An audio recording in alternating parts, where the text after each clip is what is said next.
up, boys? Hello, welcome back to Heroes of the Dorm 2016. My name is Cloaken, of course, joined by the ever-handsome and incredible Trikslyr Frazier. This guy's been carrying me all tournament. Love casting with this man, knows this game so well, obviously knows this community. And those of you out there who are watching, this is just a great guy, right? Can we get a round of applause for Trikslyr? He needs to calm down. These are just great games overall, and it's a pleasure to be here and, of course, bring you guys all the action. And we hope at home that you've been enjoying the games, and we've got a matchup coming up to you along with the other matchups that we'll be having later on the day, but we'll be focusing on one in particular. It's going to be Illinois. Home base. UC Irvine, which will be fun. Yeah, home base. Home base, dude. Irvine, that's home Blizzard Entertainment. These guys are from our neck of the woods, so it's going to be interesting to cast their games, see exactly what they have on deck here. Of course, in the round of 64, they 2-0'd Rochester Institute of Technology with some incredible play. I think they had some significant leads in those games. It was pretty much a dominant victory for them. 37% bracket prediction to advance to the round of 16. So we've seen a lot of people out there rooting for these guys. We've talked about them. They've sort of been in our top 8, especially by skill level, MMR. UC Irvine, very, very strong. And of course, we got to cast Illinois yesterday in their battle against Miami. They were solid. They were solid, but we saw Miami draw blood. We saw a couple of falters here and there. Yeah, Miami did draw blood. You are correct. Yesterday, Illinois was kind of suffering a little bit from people waking up a little bit late. You know, you got to get on the sleep schedule. This is the tournament. We saw actually in the last game one that we casted as well that people were waking up a little bit late and not fully awake. But you see by game 3, they just turn on. So if Illinois can bring the heat they had in game number 3 yesterday, in game number 1 today, they can really do some work, but of course it will be an uphill battle with Irvine showing up. Let's take a look at these team captains. Proteges coming up for UC Irvine. This guy is the captain, a biotechnology major there at the UC Irvine. He also is a very talented hard carry. He loves the damage dealers. He seems to be the cornerstone for strategy for this team. They build around him, they support him. So watch Proteges. We will clearly be seeing him prioritize damage dealers and their team work to support that. Mockingjay as well. I've seen this guy. He loves to play Artanis, man. Maybe we'll see some Artanis play out of Mockingjay today. I would love that. Well, on this side, though, we do have Kakisho, the team captain for the Mad Banners. We saw him yesterday. We got to interview with him. It's funny, when we tried to talk to him last week, he was like, hey, a little reserved. He didn't really want to talk. He was all about, like, hey, I'm focused on these games. But after that win yesterday, this guy had a mouthful. He was all about winning. He enjoyed the entire matchup in general. And you can see the practice and the thought process they have behind their comps and how they work out and how they're trying as a team to just be together and make sure things work out. So absolutely. University of Illinois will be led by that guy, and they're trying to get back to the Heroic 4 as they did in 2015. And you know, if you're out there on the internet and you want to look for a really fun way to get to know these guys, head over to YouTube, look for this video they submitted about their team. Super fun. Those guys are great, man. They clearly get along together. They're really good friends. They have a lot of fun with this game. Totally. So definitely a big heart for Illinois in their games, and of course Kakisho,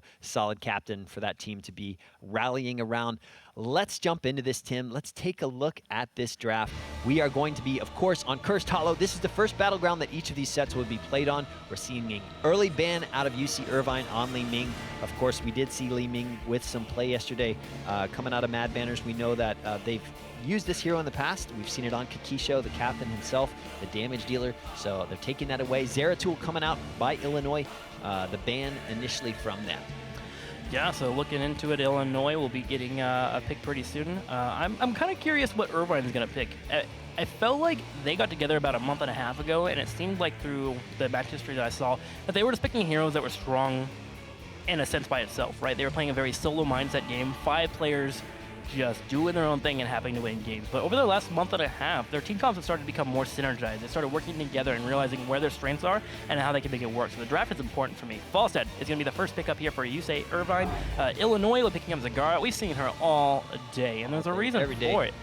We're seeing Devouring Maws be super valuable, and that is more of an issue of players not understanding how to engage into that. So if that keeps happening, you're going to see Illinois and other teams keep picking up that character. Yeah, absolutely. A lot of Zagara play from Illinois yesterday from all teams, but Unlimited will probably be the hero that we see piloting the brood mother of the Zerg, Zagara herself. And of course, Murden going to be in the front line for Illinois. We saw them using Murden a good bit yesterday. Solid all-around tank. This guy has a lot of lockdown with his hammer. Powerful dwarf toss as well, able to get into fights, get out of fights. And of course, Avatar, his heroic, known for really giving him the sustain to stay in those team fights, wade in deep, throw those elbows, and just dwarf it up. So Thrall is a little bit new here for UC Irvine. Usually when they're playing Assassins, they're looking at Jaina, Lenara. We've even seen a little bit of Zeratul here and there. So Zeratul ban is actually a big ban because Zeratul was picked 3 times in the earlier games. But Thrall is new for UC Irvine. We've seen Thrall already, though, throughout the tournament. He has a great chain lightning poke build that can be very, very powerful in terms of just whittling people down. And then when he has to get in there, that huge, massive Doomhammer he has available to them can really wreck a face if possible, especially when you get to level 13 and 16. And then, of course, Sundering's been great. Yeah, I was going to say, in the Battle of Heroics, if you had to put Sundering in the ring against Devouring Maw and Void Prison, who comes out alive? Oh, it's such a reactive game. Yeah. So Devouring Maw, if it goes down first, you take a Sundering, you wait for the team to engage, and then you hit the back squishy Assassins to make sure they don't get their damage out, and then you go for the engage. Of course, there is a Sundering of trying to knock people down. You'll see Zagara, if she can stay away from a float and wait for them to group up, she can hit her Devouring Maw. So it is kind of a more of a battle of wits who could outplay each other and get the heroic to be more key. Yeah, wait for those exact right timings. Tassadar getting banned out by UC Irvine. Could this be their attempt to play a particular strategy? We know Tassadar is a very strong kind of off support or sort of half support, like we say. He has shields, he has incredible vision. They're just saying, we don't want to play against him on Cursed Hollow. He's such a strong presence in the middle of this map. If you set up a Tassadar right there in the middle, he basically gives so much vision. That and also White Hero there has played Tassadar once or twice already, and they actually use it to kind of deal with creep. Whenever Illinois or any other team is trying to get that map vision. So just banning that out, UC Irvine banning that out prevents that from happening. Looking into Illinois, they're picking up Uther and Sonya. We saw the Divine Shield combo can be strong there already. Sonya has a great engage with her Wrath, but if you ever need a quick button to keep her alive, Divine Shield is very, very helpful there. Johanna will be on the other side here, as well as Jaina for UC Irvine. I gotta say, there's probably a very happy Dreadnought out there somewhere with all this Uther prioritization. That guy's been talking Uther so much, and we've seen these teams really prioritizing Uther, especially today and in our games yesterday. So watching Illinois camp around him as support. And of course, the final 2 heroes coming out for UC Irvine, Johanna, Karazim. Solid to their Karazim, a very versatile support, but he has that Divine Palm. We saw it come into play in the last set of games. We're going to see it here. Johanna as well. Such a great solid tank. Almost impossible to kill her. Condemn can group up heroes, group up minions, add for fast wave clear, basically bring a ton of control in team fights.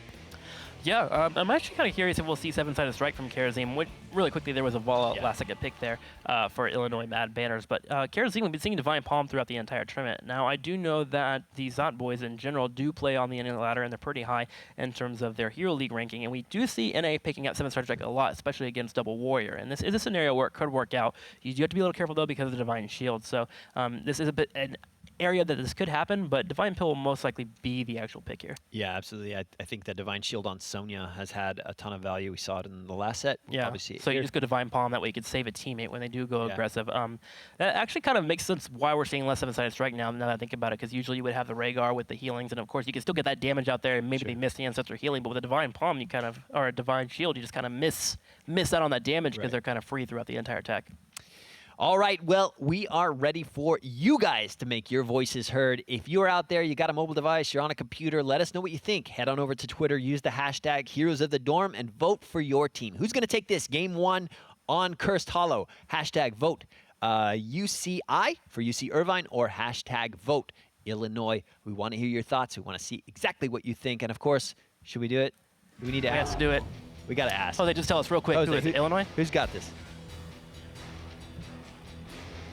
Irvine. All right. Jose's going Irvine. Going Irvine. All right. So, guys, on the far left, here is a roster. It's going to be Y Hero there, Khan, Mockingjay, Prodigies, and Bloody, bringing out the aggression for the blue team. On the very, very far right, Kevin, please introduce to the red team. Mad Banners making their second debut in our casts, Tim. We get to cast them again, which is really great. With the Muradin, Uther, Sonya, Vala, Unlimited again on that Zagara. We saw him doing really well with that hero. Kakisho, though, going to be on the Uther, it looks like. I think that is pretty new for him. Typically, we see him on damage dealers, so been interesting to see him on support. Yeah, we normally do see him on Assassin, so he's changing it up for the good of his team. What a great team captain. I would allow him to pilot my pirate ship, right? You know, that's interesting, because I think Joel E is their sub. So I think I saw Joel E in this game. I'm not exactly sure which hero he's on. He's on top on Vala. Yeah, there you go. So he's probably more comfortable on Vala, and so he was like, hey, I'll just fit in and get Uther here and make sure that works. It's a team game. That's interesting to keep in mind, because maybe this isn't normal for them. But yeah, Joel E. coming in for Illinois. All right, well, we do have the creep tumors in the bottom lane here, just setting everyone up, ready to go. And again, straight to the laning process here. In terms of straight up kill potential, Irvine has a bit of a strong early game, but Illinois can kind of body their way in with Sonya and Murden, so watch out for that aggression in their tributes. Okay, yep, just the XP game starting. These teams poking away at each other a little bit. Ooh, nice stun there on Thrall. He's a little bit too deep. He does try to run away. Of course, that speed boost coming out with his Wind Fury does allow him to save his life. Guts there, chipping away at minions. And yeah, both teams on equal footing. Never, early game. Never underestimate the courage of a Sonya player. Yeah. If they see an opportunity to drop their spear and move in, they will go for it. And they're like, all right, I hope you heal me, because I'm going in. I'm bringing damage. And Thrall was just a little bit off base there. And of course, with Guts having the guts to go in, he actually did some damage. Yeah, there's a reason why her favorite heroic right now is Wrath of the Berserker. It fits really well for both the player types that like to control her, as well as her kit in general, her story, her lore, her sort of vibe, if you will. Yeah, well, the bottom lane is a bit of a tug-of-war here between Jaina's ability to push in the lane and Zagara's ability to kind of bully heroes a little bit here, especially with Sonya helping out with her whirlwind ability. We're gonna have Khan take a stun here, but that stun was it was nice, but unfortunately there's no follow-up. You gotta make sure that when you are playing Uther and you walk up for a stun, you say, hey guys, stun on Khan. And then at that point, Sonya can line up her spear, or of course, Zagara can help out with an auto attack or two. Yeah, absolutely. Uther, you know, he has a lot of potential with his kit, the control, the stuns, and of course the heals. That is what he's known for. But yeah, he doesn't have a lot of mobility, so he's going to have to wade in to get those stuns to come off. So it is a bit of a risk when he does it, and you're right, he needs the support to get full value. Good call by Illinois here. Normally you want to grab these around 220, 230. Oh my gosh, they almost had it, but it's a little bit late. The entire team for Irvine's coming in. Why hero there? They're like, we're not going to let you get these mercs. Yeah, but they do actually get the mercs. Just a second, a hair late there. Ball, unfortunately, not there. But with a 4v5, Illinois end up being able to put enough damage on Irvine to where they're forced to retreat. I will say that is a really cool sign to see their ability to move so quickly. The timing respond so fast. Like, I like that Irvine is at least like, hey guys, we're on. Look at this. Oh no, Irvine with the monk gets totally caught out and drops so fast. That is not good. This first tribute is most likely now going to fall to Illinois, unless they can somehow stall it out before the monk gets back into the fight and really try to pick it. But I don't know that it's worth it. I think they should probably just settle back. Prodigy was hitting some pretty solid skill shots there, but unfortunately with Mockingjay now getting picked out, you see two members so low here for Irvine that Illinois is going to grab this first tribute. Johanna, already aware that they were going to lose that, is rotating between lanes. She ran at the top here, going to start pushing that in. But overall, nice job by Illinois. I like the aggression from Irvine, though. They're coming out in game number 1, and they're saying, hey, we're going to show up here. We're going to give you guys a bit of a hard time. However, Illinois is like, that was a little bit easier. Yeah. Maybe you should try harder next time. Yeah. I don't know, though. Irvine looking like they're on point with their coordination, at least. Khan back into the game. He is ready to get back into action. Astrobot as well, just laning against him here in the mid lane. Things are settling into kind of a normal tempo here. Both teams on an equal footing in the experience gain. We're looking at talents here for these teams. Everything looks pretty standard. We are seeing Vala go for that multi-shot build, which is interesting because of her changes. We've seen her basically get a boost to her auto attacks. So. Yeah, more auto attack heavy. It's helpful against Johanna and Thrall. If you can get it after Johanna uses her Iron Skin, just keep her off your carries enough where they may miss a condemn. It can be pretty strong. Also, just great that it forces or prevents Vala from going too aggressive. Plus, we might just see him be a little bit more kind of partial to that. We do see Johanna taking a lot of damage, but she is pretty robust here. Will take a lot of that damage. Iron Skin now pop. Astrobot bring it in, but Prodigy is coming from the side here. Watch out for this Q build. He wants to start hitting opponents, and that way they can slow down the team. Hero there flies in from the bottom, and they're all just posting up around this tribute. We know that Illinois already has 1 under their belt. If they can secure 2, then that means the next tribute battle will put them ever closer to a curse and basically push the issue against UC Irvine. Right now, UC Irvine still flirting with it. Do they go all in? Nice stun there. Oh man, Jaina falls so fast for Irvine. This is kind of exactly what we saw in the first tribute spawn, actually. This is what the power of a Murden and a Sonya can do if they are on point with each other, right? They go out, hey, I'm going in on this hero. You can have Astrobot just kind of a dwarf toss in there and kind of land that stun. And now Illinois, although not in experience, they're not looking too good here. They are actually, they're looking pretty even here. They're actually pretty far ahead in terms of team fight, in my opinion. They're always there when it comes to a tribute, and they're not afraid of getting aggressive, and they know how to pick apart small mispositionings like we just saw with that Jaina. Yeah, Murda and Sonya combo working really well for them, and that targeted aggression. Obviously, they're doing well on comms, focusing their targets, getting quick kills, even in the early game here, where these heroes are still at just the very beginning of their power surge. Right now, Guts, Kakisho just trying to hold off Khan, Mockingjay. Jaycie comes in for the support with the Vala. We know that Vala is his comfort pick. I think we basically heard from them when we did our interviews that if Jolie's going to be playing, he's most likely going to be in Vala. That's the hero he likes the most. He's obviously enjoys the multi-shot build, and like you said, there is some utility there against the team that they're targeting. A bit different here for Johanna. She picked a talent that actually gives her movement speed when she uses Condemn. She wants to engage. She wants to be able to use that speed as much as possible to make sure that she can lock down multiple targets. So Bloody trying to be the frontliner here. And you see Astrobot just ignoring her as Johanna doesn't do that much damage, but there is a Condemn pulling in Kakisho and Guts. Joel showing up though. You gotta bring in the multi-shot damage wherever possible. You see the poking happening here from UC Irvine, really trying their best to get this tribute, as it will be a curse for Illinois if they get it. Yeah, UC Irvine basically drawing the line and say, you will not pass on this one. I don't know that it makes sense for Illinois to push it too much because, you know, it means a lot for Irvine. It doesn't mean a ton for Illinois right now. They're still on the edge of the curse next time around. UC Irvine still has to get a whole nother tribute before they even get to that point. So it's quite all right for Illinois to back away, play the safe game, get to level 10, get their heroics, and then move in for the next one. I also like that they adapted on the fly. Irvine was always trying to do these weird flanks where they were trying to get a scenario where they can get in, because Jaina can be an insane flanker if it does work out. But they realized there that it was important for them just to group up and get in a position where they can go wall to wall here. Prodigy's though trying to go for the shot here. Nice block there by Guts to save his teammate. We saw 67% of you voting for Irvine in that Twitter poll, so it looks like you're rooting for our hometown as well.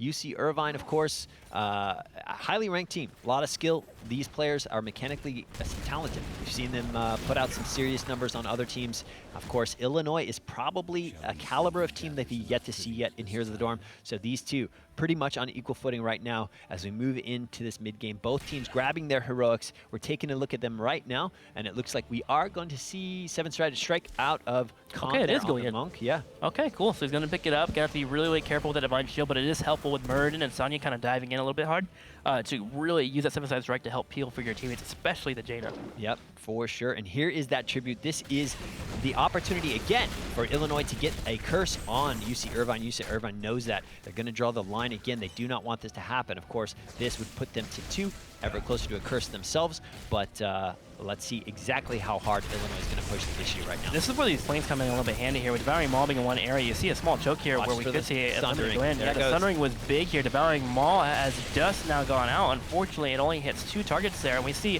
UC Irvine grab a couple of members. There is a 7-sided streak, poke peeping down. Mockingjay looking for a target here. Watch out for Guts though. Guts is floating around on the back left side here. And it's a 2-for-1 trade. UC Irvine will take the major first team fight of the game. That flank Sundering by Mockingjay was clutch. It was so disruptive. Oh, look at this. Oh, why gosh. hero there? Why the bush strats? Hello there, as Murden and Gus will walk in there and take him out. Multi-shot coming in will help with the damage, and Searing Attacks has been popped here for Joel E. He is melting. It's turning. Khan is going down quickly. And you can see the power of Sonya. If you start winning a team fight and you get health bars lower on the opposing team, she will just continually chunk and chase people down. Tim, that was like they turned their back on Illinois and they were like, yeah, they're going away. And then they slipped into the bush. Yeah. And then like when they learn around, they're like, did I hear something? Did I hear something? Yes, Life? you did hear something.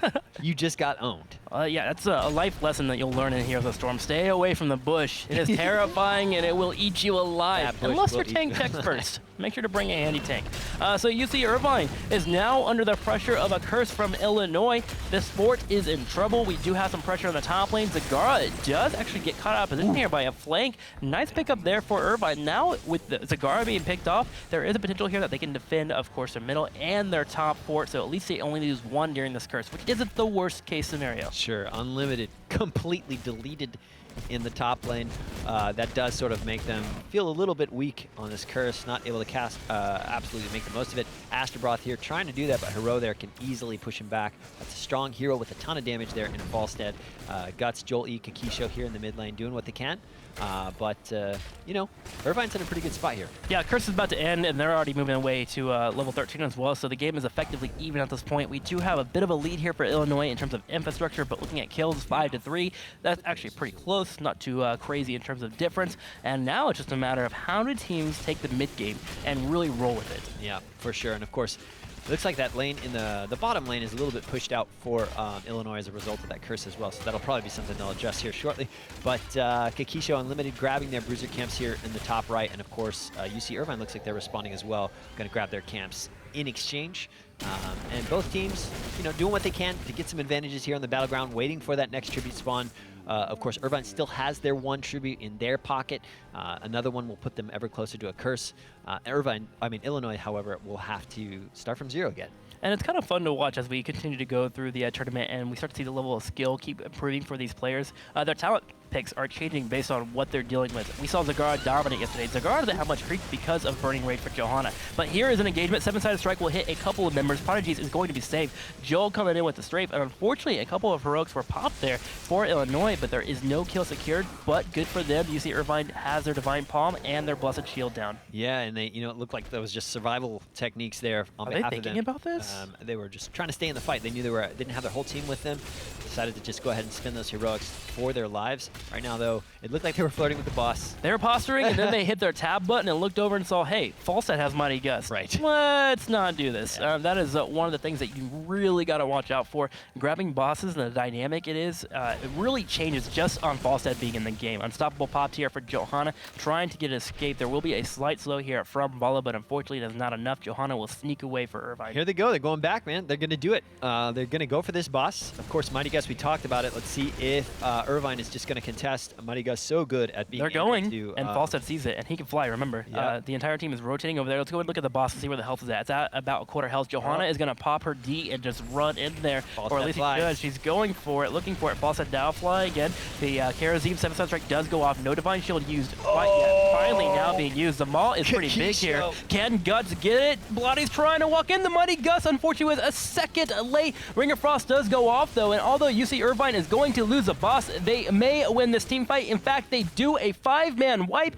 and now they can deal with this boss handedly. That was crazy. UC Irvine just with the casual, you know what, it's happening. We're going to go get it. We're not going to let it happen. They made the decision. Falstad flew in. Sometimes you see Falstad flying into the other side, so it's interesting to see that he kept himself on the other side of the bush so that he could essentially support his team in the team fight ahead of it. Let's just check the replay here. That maul was super important here for Unlimited. It allowed Guts to walk up here and grab that. That Mighty Gust was just a hair late. You saw Bloody wanting to make it over there, and I believe that's why that Mighty Gust was a second late there. Sure. They were like, all right, I think Bloody's got that. Oh, wait, he doesn't fudge! And he threw out the Mighty Gust to try and grab it. But still, they win that team fight. Yeah. Nice job by UC Irvine. They are now ahead 60-14, and they only took, what is that, about 3/4 health on the fort in the very top left, so they still have the infrastructure there. It's hurting, but it's still alive. Yeah, the fact that they won the team was totally key. It makes that, it nullified the boss almost entirely because they were able to clean it out and, gave them the experience for all those kills, got them a power level ahead, so they are sitting at level 16 while Illinois sits at 15. They do have confidence. Illinois needs to soak some experience before they start considering hard engages against UC Irvine, which they're going to jump on right now. Meanwhile, Irvine looking to clear up these camps, get them pushing for them, get every advantage they can. They are starting to eye their own boss there in the lower left-hand quarter as well, while Illinois just saying, hey, we're going to grab this fort. You're all the way down the other side. We're also in a good position as well to get a jump on that tribute. And you know what? That's okay. Irvine can let this one go. That was, the best play you could possibly do there. UC Irvine realizing they can't save their fort. There's no way they can get there in time to defend it. So why not take pressure somewhere else? So they grab the boss, and now they can start rotating over to this tribute. However, they are a tad bit late. The Blessed Shield does miss, and 7-star strike has been burnt. I believe we could have seen Illinois starting to grab that tribute. Unfortunately, they did not, and now UC Irvine can be here to contest it. Yeah, I thought Illinois had grabbed it. Yeah. I don't know why they were standing next to it. They just didn't make the decision. Yeah, maybe they were just afraid. Maybe they didn't know exactly where the other team was. Well, it looks like we're going to have a bit of a pause here, but remember, while we're in the game, UC Irvine does have pressure on the bottom right lane. They have Asterbroth, Murden, player a little bit low on health, so they are in a situation where they continue to contest. They are missing 2 important heroics, though, 7-sided strike and Blessed Shield. Yep, absolutely. Interesting scenario there for them as we move towards more tributes in this game. So, solid play out of both teams so far. We've seen a few mistakes here, a few mistakes there. but relatively equal game. Yeah, they're starting to warm up a little bit. You can tell they probably just woken up and trying to get into a scenario where they're ready for game number 1. But yeah, the level of play is starting to really incline for these teams. You know, it's nice to see talent picks that are based on trying to counter your opponent. The Burning Rage really helps out with clearing that creep, which denies vision for Zagara, so suddenly her value is starting to drop a little bit. We're seeing a lot of really cool alterations in these teams and their playstyles. Yeah, you're exactly right about the wake-up thing. I just realized it's a 3-hour difference between where we are here right now and them right now, so it is actually relatively early morning. Yeah, it's like 10 o'clock or something like that. Students. Yeah, it's funny, as we've been doing our interviews with these teams, it's pretty hilarious because we'll call and it's like, it's noon our time here on the East Coast, but we call it and we're like, wait, did I just wake you up? Yeah, sorry about that. My bad. Were you sleeping? I'm bad up. I've had a coffee. I went for a jog. But wait, your college is in the same time zone as I am, and it's noon. Oh, well. That's the life. It's just not that way for me anymore, but really funny. We don't mean to wake you guys up when we're trying to call and talk to you, but it just ends up happening. I mean, I like waking people up. It's my favorite thing to do. It's so disruptive. You get like the natural element of a person. Yeah, you get like the real deal. The real aggressive, cranky person, or the super kind. Oh, hey, hello, how are you? And you're like, hey, what's going on? And then they wake up and kind of cover it up a little bit. But I actually think we have a quick replay we could look at just to get an idea of how these guys are playing it out. You know, the really, really crazy thing for me up here was this fight again. You saw so much going down. The Devouring Maw was very, very important. I would have loved to see a Mighty Gust now. Yeah, exactly. A second, a hair before. It may have been enough to steal that boss away from the team, but still a great fight. You see Irvine just really kind of converge and just kind of kill everyone off as soon as they could. They're just kind of eat the opponents alive. Yeah, and of course get that. It was interesting to see the Mighty Gust and the Condemn at work there, because like with that could have easily countered. They could have countered each other because of where Johanna was. That Condemn could have pulled them right back. That's why you got voices, man. Yeah, you got to have the comms going. And so either that was a really good intention by them to push back and clear out, but it is what it is. We're back in the game, guys. Here we go, right on this tribute spawn. This could be a clutch tribute for Irvine if they can steal it. They obviously want to get the curse. They want to incur the subjective in their favor, but Illinois does not want to give that up. They're already a bit behind in the XP game, and here we see the poking beginning to happen. Irvine really wants it. Illinois can't give it away. Irvine's going to poke for a little bit here because they're waiting for 7-sided strike, which is up in 5 seconds. The Ring of Frost is going to be used here. It doesn't hit any targets, and Illinois is just going in. Guts bringing the damage. Khan in trouble as well. We do have Mockingjay, though, bringing in the Sundering. There is going to be a Mighty Gust. It looks like he was trying to save Khan there, but we do see members being picked off. Joel now in trouble, forced to retreat, and Irvine somehow, some way, even though that was a great engage by Illinois, breaks her way back in and is going to secure that takedown. Yeah, absolutely. Interesting engagement here. Here comes the curse for Irvine. They do have a lot of opportunity to gain even more ground, press their advantage even further right now. Illinois down 2 heroes. They have to kind of pull back, address the boss that was spawned even prior to the objective, the tribute, which is we're working so well in their favor. Those map timings, very, very smart on behalf of Irvine, making the most of those objectives, gaining the curse on top of it. It's like insult to injury. Well, they did go up a fort there, so yeah, you're right. The fort is great. In the top lane, we already have Kerosene starting to push the lane. I'm actually kind of curious what the boss timer is in the top right corner. Can we actually check on that real quick? It is 1 minute and 30 seconds for the next boss, so no threat of that. But Irvine, again, on their way to level 20 quickly here. Yeah, Khan just wailing away on this fort. Might as well get every opportunity to do that. Not the best infrastructure destroyer there with the Monk, but hey, he's got time. He's got time on his hands. Yeah.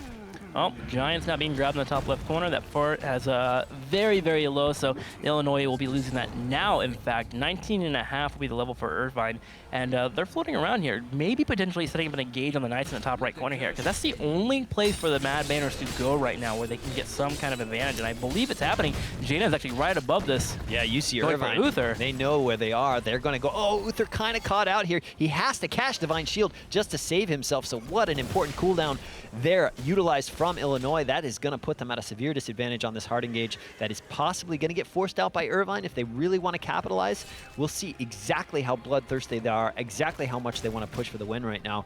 They do have an advantage.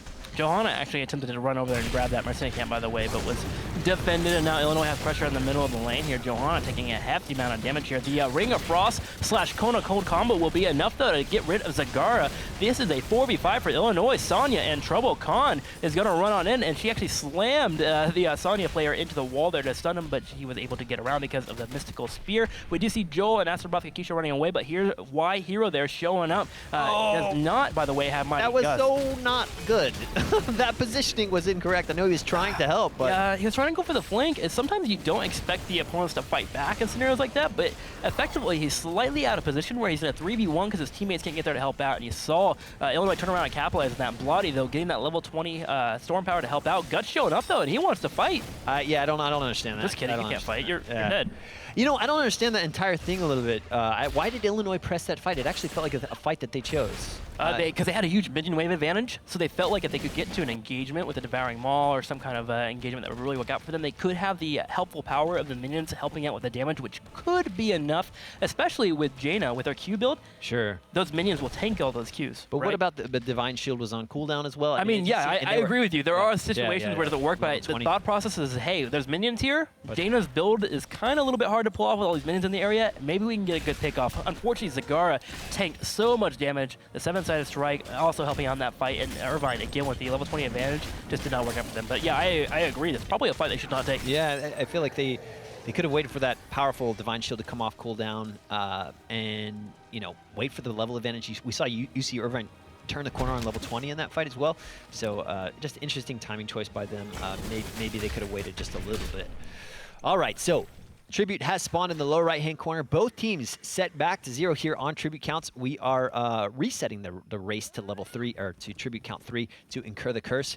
Right now, we just see teams not necessarily prioritizing it too much. Falstad's there, though, which kind of makes sense. That guy's really got a lot of mobility. He can fly around wherever. We see Zopboys eyeing the boss in the lower left-hand corner. How will Illinois respond? Will they pick up their own? That would probably be a smart move in this scenario. Yeah, I like the play there from Irvine. It was a subtle thing. They were actually heading towards the boss on top right corner. If they noticed that any targets from Illinois were down by the Tribute trying to grab that, they would immediately taken the boss from Illinois. But they waited a few seconds to realize that no one had actually rotated down that Tribute. Illinois was giving it up. So they went for the safe play. They went and grabbed a Tribute and grabbed a boss. And that's a great play in general. And now they have two options. They can push in and get a keep, or they could set up and go grab the golem based on how Illinois responds to this. Looks like they're potentially eyeing those aggressive mercenary camps there in the right side of the map. Or they're, like you said, they're just going to push. They're setting up for a really strong push against this lower keep. Right now, all heroics up for both teams. This could be a solid engage. They're going to grab those mercs. Why not? They're there. They can zone out with Johanna, get that, and put even more pressure on this lower keep. This is just like a freight train of pressure against this lower lane. Illinois is defending it pretty well, but it looks like they may lose this keep, especially with double warrior. It's really hard to work in there and deal with the poke that's coming from Falstad and Thrall's chain lightning. So keep is now down. You should see Irvine start pulling back now. You've already taken the advantage that you can get for getting that boss. Go back and start grabbing that tribute. Yeah, absolutely. Red team just trying to clear up all of the chaos here. Boss goes down. Mercs are getting cleared up. UC Irvine backs away, picks up a second tribute. They are on tribute point. That's what I call it when you get to two. Tribute point. Or curse point. Actually, it's probably better. It's like game point, but it's curse point. I like curse this point. Yeah, it's the point. I got one. I got a point. No, I mean like being at 2. Yeah. You're so on that curse means the point. third one's a big deal. Yeah, you're on curse point. So, okay, blue team rotating to the top lane, red team rotating to the top lane as well, picking up mercs, basically just painting the map blue wherever they can, getting more pressure going. Both teams sitting at their storm talents. We are at max power level, power creep for these two teams, and they are in what we would officially call in-game scenarios here.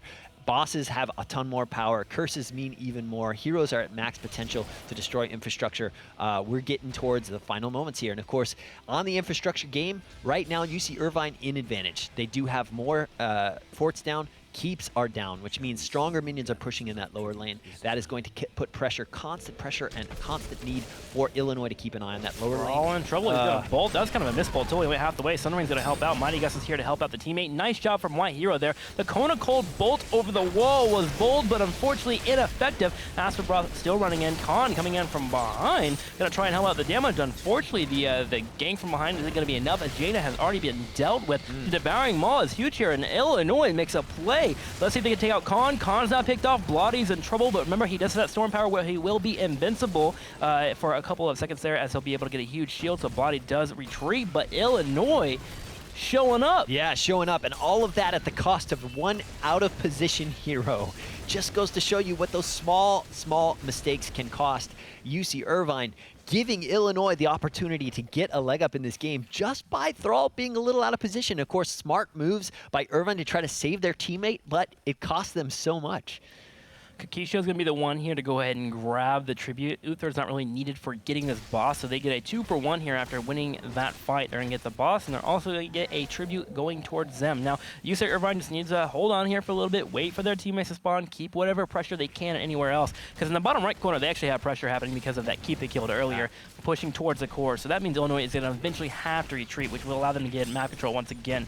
Oh my gosh, they were actually thinking about going for it. Tim, would the smarter move been right there to just let Thrall get roasted? Like, it seems like should they or would they have? It's always a weird situation to assess, right? You're in the moment. Thrall having the Sundering allows him to disengage. The Mighty Gust usually is enough to help out as well. I think the real problem there was the Jaina engage. The first 2 steps were fine, but Jaina bolting over a wall. And to be fair, that's a moment where, like, if that hits, we're freaking out. Yeah, we're in. They win the game. But it's a situation where, like, you need to make sure you're hitting that, or just go ahead and play it a little bit passively.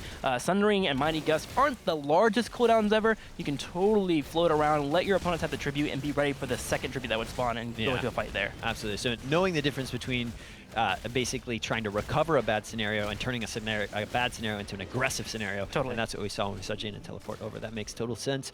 Okay, right now this is curse point here for UC Irvine if they're going to grab this final tribute, but Illinois knows the importance of it. They're there. UC Irvine a little bit okay with the fact that they can let this one go for Illinois. Now both teams sitting on the cusp of a curse as we go into the final tributes.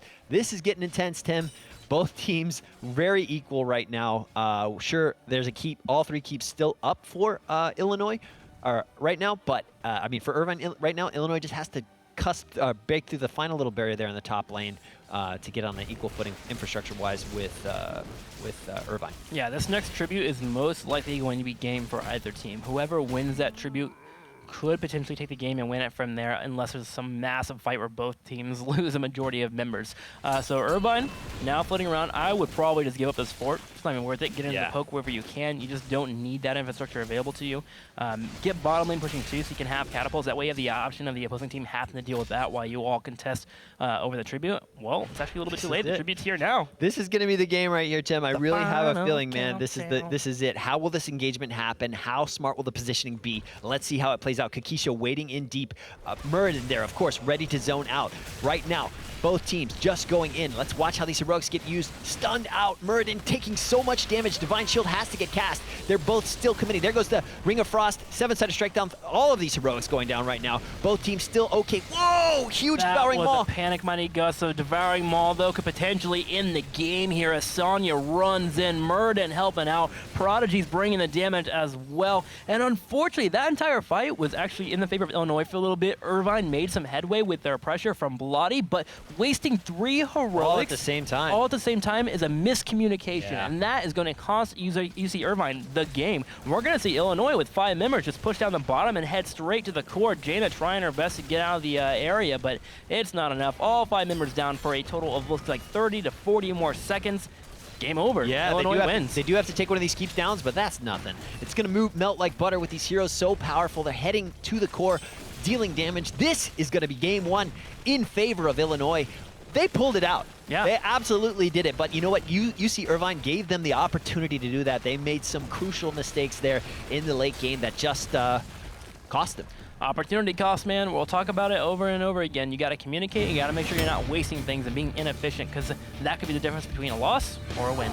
Absolutely. We saw it right there. We saw so many mistakes, positional mistakes there from UC Irvine in the late game, turning bad situations into aggressive situations, what they didn't need to do. They just needed to play cautious there. Don't throw heroes away. That gave Illinois the leg up to get back into the experience game. They got their storm talents. They got back into it. And then, of course, like we said, not coordinating their heroics in that final team fight cost them so much. Yeah, all that needed to happen in that fight was White Hero there to yell on comms, I got this. Right. Mighty Gust. Then we have Sundering, Kona Cold, and then go back into another engage. Heal up a little bit and start into the fight. It's really unfortunate that it happened that way, but hey man, when you're in the heat of the moment, you gotta make sure that you don't get burned. Absolutely, for sure. We do have a look at some replays here from that game. Let's take a look at some of the highlights here right now. Look at this bolt. Yeah, that bolt right there. Boom. She tries to go all the way in, but only catches Murden. That doesn't mean anything when it comes to Ring of Frost. He's such a tanky hero.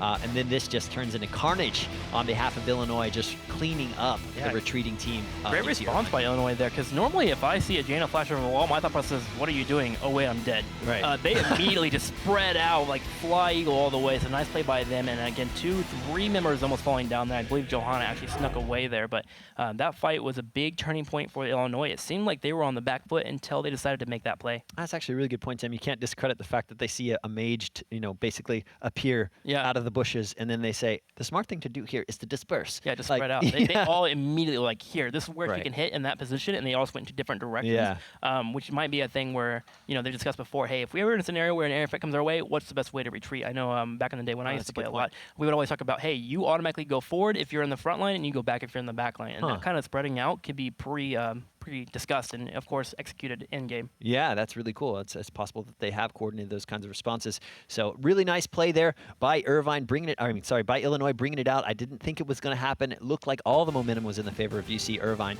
So very, very cool. Of course, we're only in Game 1. We still have more to come. Game 2. Can UC Irvine bring it back? We'd love to see it. They're from our hometown. That would be awesome. If you want to keep up with all the information going on, here's the dorm. You want to see the bracket, everything that's happening, find out information about the live event April 9th and 10th, head on over to heroesofthedorm.com. That is home base for your month as we move towards the grand finals. Tim and I, Trikslyr, Cloaken, we'll be back.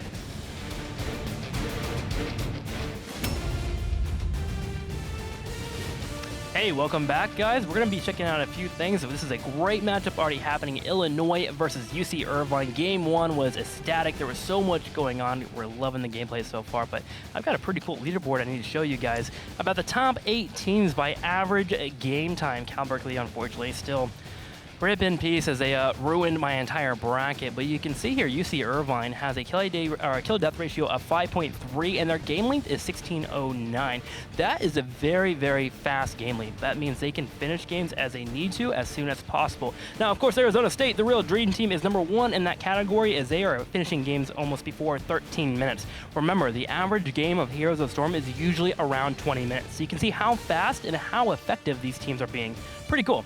Gotta love that kind of stuff. UConn Turkey Turtles also is another one that I'm going to call out as they are doing pretty well as well. So gotta love all that information and all that killer instinct. The question is, can they continue doing that all the way through the Super 16 if they do make it out of today's bracket? So all that fun stuff coming your way. We also have a leaderboard for KD ratios as well that we can show you as our teams are continuing to pile up all the kills, all the deaths, and just constantly keeping up the action. So much death, so much destruction.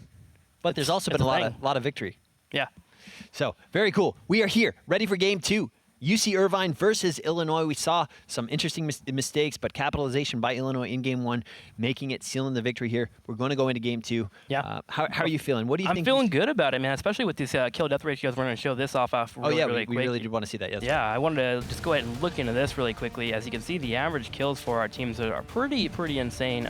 We had UT Dallas earlier that was at number 6. UC Irvine, though, will round out the leaderboard here with an average kill of 16 per game and a KD ratio of 5. That means for every 5 kills they have, they are only having 1 death. Yeah.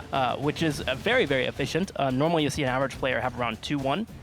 Maybe even 1-1 if they're a little bit average. But you're seeing these teams are a little bit above the rest as they continue to really be efficient and, of course, win their video games. And, of course, Assumption, we mentioned this today, but 18, that's like crazy. That's absurd. Yeah. I mean, we saw some of those games in the earlier rounds, and here's the dorm where we were seeing 55 kills, close to 60 kills sometimes by some of these teams, obviously proving their dominance, their awareness of this game, how to get the most out of it. So let's jump into Game 2. We're going to draft on Battleground that I think we've yet to hear exactly where we're going to be here in Game 2. It looks like Infernal Shrines again. This seems to be the second follow-up map that we've seen from most of these players. I know they're comfortable on it and they enjoy it.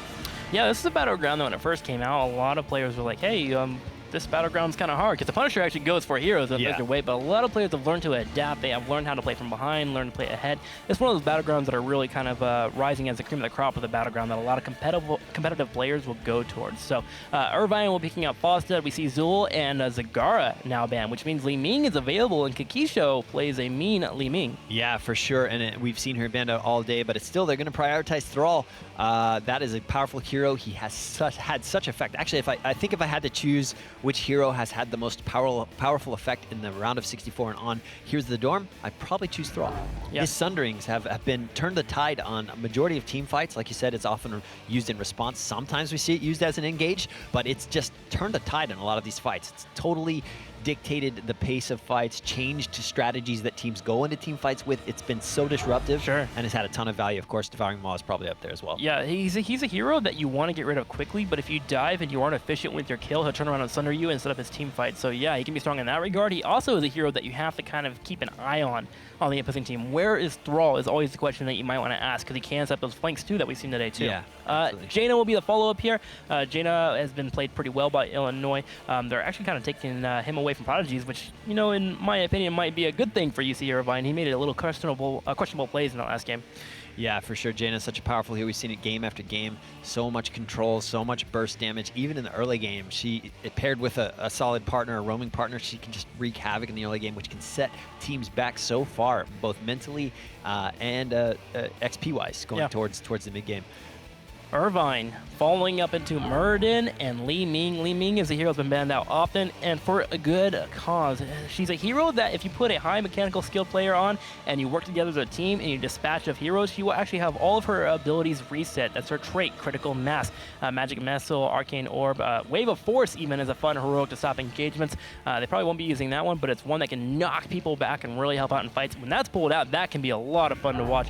But if you really think you can win team fights, and we saw Irvine do it a few times last game, you can really take that and propel your entire team forward using Li Ming. Yeah, I still feel like we've yet to see the player really figure out Wave of Force. So if you're out there, challenge to you, players, pros and collegiate players alike, we want to see you maximize Wave of Force. There's so much potential in that heroic. Disintegrate, of course, tends to be the common pick, but I know that heroic is so disruptive. There's something there. There's so much. There's always something there. Yep, just got to take that task. Bans coming in. Illinois going to ban out Zeratul. Irvine will be banning out Uther. It looks like the Uther Divine Shield was enough to kind of get under the skin here, and they want to get rid of that hero. Yeah, smart move by them. And of course, Zeratul on the other side for Illinois. That hero, so much kill potential, and it's constant annoyance, right? He's always around. You always got to worry about the Zeratul flanks. And then, of course, we cannot undervalue his heroic Void Prison. We've seen it since the absolute inception of Heroes of the Storm. That heroic has been so powerful. It may be top ranked in the most effective heroic that we've seen, most utilized heroic to change the tide in games. Zeratul's Void Prison. Yeah, it really can be one of those things. It's also something that can kind of ruin your team if you're not in a situation where you communicate, hey, I'm going for a Void Prison here, and suddenly you miss a huge heroic. Maybe you don't break it down in time, but yeah, Zeratul, if you're a high-skilled player, can really help your team make the plays necessary to win. Looking at the third and fourth heroes being picked up here for Illinois, I'm kind of looking for some kind of engage, something a little bit on the harder side here. Maybe a Johanna could be good if they're going to go for solo tank. In terms of healers, I'm not quite sure what they would want to pick up. Brightwing doesn't make sense here. I kind of want to see them maybe pick up Rhaegar or potentially Karazim, get those Divine Palms in and help out a lot. Yeah, I would love to see that for sure. And of course, interesting to see if they put Kikisho back on the support like they did in that last game. Is it going to be Jolie? Will we see Avala show up in this draft? Obviously, if we see Avala, I have a feeling we're going to go with that. Very, very cool. I like Tassadar. Tassadar actually kind of works here a lot. He helps out with the minions. He has enough shields to kind of prevent any poke from coming in that Li Ming can help out with. I actually really enjoy Tassadar in general against Li Ming just because you're able to kind of dictate the fight. And you can also go more of a tanky build with Dimensional Shift, raise the talents for those, and they help you out a lot. And then, of course, Force Wall. When you're playing around the minions and the shrines, there's a lot of 4 entrances that are actually very small chokes that Force Wall covers really, really well. So if you notice a team is moving in for an engage to try and get into that fight, you can kind of section them in half and then pick them apart with the help of your teammates. So Tassadar, great pickup, and I think it's the first time we're actually seeing him. Yeah, so much versatility out of Force Wall, either as a disengage tool, as a lock-off tool, cornering opponents, like you said. Just so many opportunities for strategic use out of that heroic. Of course, we still need to see a solid front line for Illinois, so we're probably going to see that coming in later. And then looking at the Irvine side, they still need to pick up support as well. Uther banned out, Tassadar has been picked up, but he is not necessarily one of our stronger ports. We still have Brightwing on the table. There goes Rhaegar. So they are going double support here with Illinois. So interesting choice here. We most likely will see this last pickup being a warrior, but here he is, Rhaegar. We've seen him in most of these games. So strong with his chain heal, able to sustain teams during team fights. Ancestral healing, of course, one of the most powerful single target heals in the game. It does have a bit of a delay on it though, so timing is so crucial with that heroic. Knowing when to trigger it often earlier is better due to the burst damage that can come out of heroes at occasion. And of course his Ghost Wolf form, that's how he gets around the map super quick. He gets some bonus damage out of his lunging strike there when he's in ghost form. Yeah. So really cool hero. He just, again, just the idea of double support. It could be different heroes. You have varieties that you can switch in here and there. The idea of double support is so helpful against Li Ming because she will get a couple of skill shots that will chunk your teammates, but if you can heal through them, she does have and she does not get the resets. It can be a little bit hard for her to continue getting the damage in, and she has to kind of wait around and wait for her cooldowns to pop up again, especially that arcane orb. So I love the support. I love the shield. I love the chain healing to keep her the teammates alive. And of course, if Illinois is able to really utilize those to their advantage and keep clearing in the middle lane, they'll be good to go to grab those minions. Now, looking over to Irvine. Yeah, supports that we've seen them pick up in the past. Brightwing has been a big favorite for UC Irvine, so we could be seeing a Brightwing pick up. Karazim, of course, we saw it get played. We'll probably see it again. And then Uther, of course, has been banned out in this matchup, so we will not be able to see Uther. Hey, don't forget about Lily, man. Yeah, Lily. We saw it yesterday. Can't forget about Lily. Yeah, she's pretty helpful when it comes to the healing around the minion area because you will be taking a lot of poke. But luckily for Irvine, I'm not sure if they actually want to go that route because of a Jaina and Thrall, because there is the idea, if there is a strong poke that happens from Thrall or Jaina, they do have the hard engage, especially with the Force Wall and the Sundering that they could utilize. So Lily might be a little bit hard to pull off here. ETC will be the pickup, so they're going to be running double tank. They can get into these fights, especially ETC. If he finds an area where, we were talking about Force Wall and Sundering being strong around the shrines, ETC is great too. He can power slide in, he can get the extra width on a talent, and then use Mosh Pit to help out. Karazim will be the pickup once again here. We're seeing him a lot utilized in today's tournament. Again, 2 heroics that can really just change the tide of battle. We saw 7-sided strike in game number 1. In the Karazim play, I don't think there was much fault really on the support players. So I'm actually totally okay with Karazim being the pick here. Yeah, for sure. And 7-sided strike, very different from the choices we saw in the previous game. Divine Palm was the go-to heroic we saw. So interesting to see such a diversity in heroic choice out of this hero. Of course, Karazim in general, a very diverse hero. He can change his trait, change his focus. He could be damage focused with a little bit of healing. He could be all in on healing with 7-sided strike as his heroic, so he can have some burst damage. Like, he's a very versatile tool. He's almost like the Swiss Army knife of heroes. And if you're building a comp that you're willing to have some flexibility with, he's a good choice. Yeah, and also Johanna was the last pick there for Illinois, by the way. But I think 7-sided strike will be the go-to here. Double support is really hard to out heal with one healer, obviously. So the real pick here that you want to try and go for is trying to kill somebody off quick. 7-sided strike, apply damage where necessary, and trying to get in a situation where you get to a 5v4, because double support, if you take out one member of the opposing team, gets way less stronger, especially without having those shields available. So Rhaegar will probably be the main target, especially with him unable to ancestral heal himself. Just try and get in those middle of the fights and really just kind of break apart your opponents. Okay, so on the side of UC Irvine, we have the beefiest front line ever. Double tank here, essentially. Engage and CC. With a just damage-dealing nuke in the back with Li Ming. So they're going to be putting all their damage into Li Ming and a ton of control in the front line. And then on the other side, we see double support saying, hey, we know you got damage coming from Li Ming. We're gonna protect that. We're gonna be able to sustain our whole team, and then majority of their damage coming from Thrall and Jaina, I guess. So that's how it's gonna be. And then whenever they do get in a situation where they poke someone down enough, they'll have Jonah go in for the engage. Remember, Thrall also has his own healing with this trait, so he's available. So Jaina's the only main target that Tassadar and Rhaegar have to pay attention to. They'll have a check down system. Jaina okay? Good. Thrall, you okay? All right. Jonah, you get a heal. So it's kind of that scenario where they just make sure that Jaina stays alive, and then whenever they have to go for the full engage, they bring Johanna in and go ham. Okay, so UC Irvine here. Obviously, this is their tournament life on the line as we move into this game. What do you think they need to do to address Illinois Mad Banners? Is it just more cautious play? I mean, we saw some costly mistakes from them. But it wasn't horrible. They seemed to have some coordinated play. We saw them moving together as a team a lot, but just maybe the shot calling in general was sort of what the fault was. Their mid game was great. I think the shot calling was probably fine. I think the shot calling on individual players needs to be a big deal here. They need to be more team-oriented. We saw a couple of plays that were a little bit iffy, and communication was important. You know, we had the Prodigies that kind of blinked over a wall and went for the all-in play, which could have worked out. I'm not sure if that was a scenario where that was miscommunication or she just went for it. But in the bottom lane, there was a huge miscommunication. I'm going to Mighty Gust here, and then we can save our Kona Cold and Ring of Frost and, of course, a Sundering for a fight. Instead, they used all three at once. Take a breath, make sure you work together, and listen to the shot caller, period.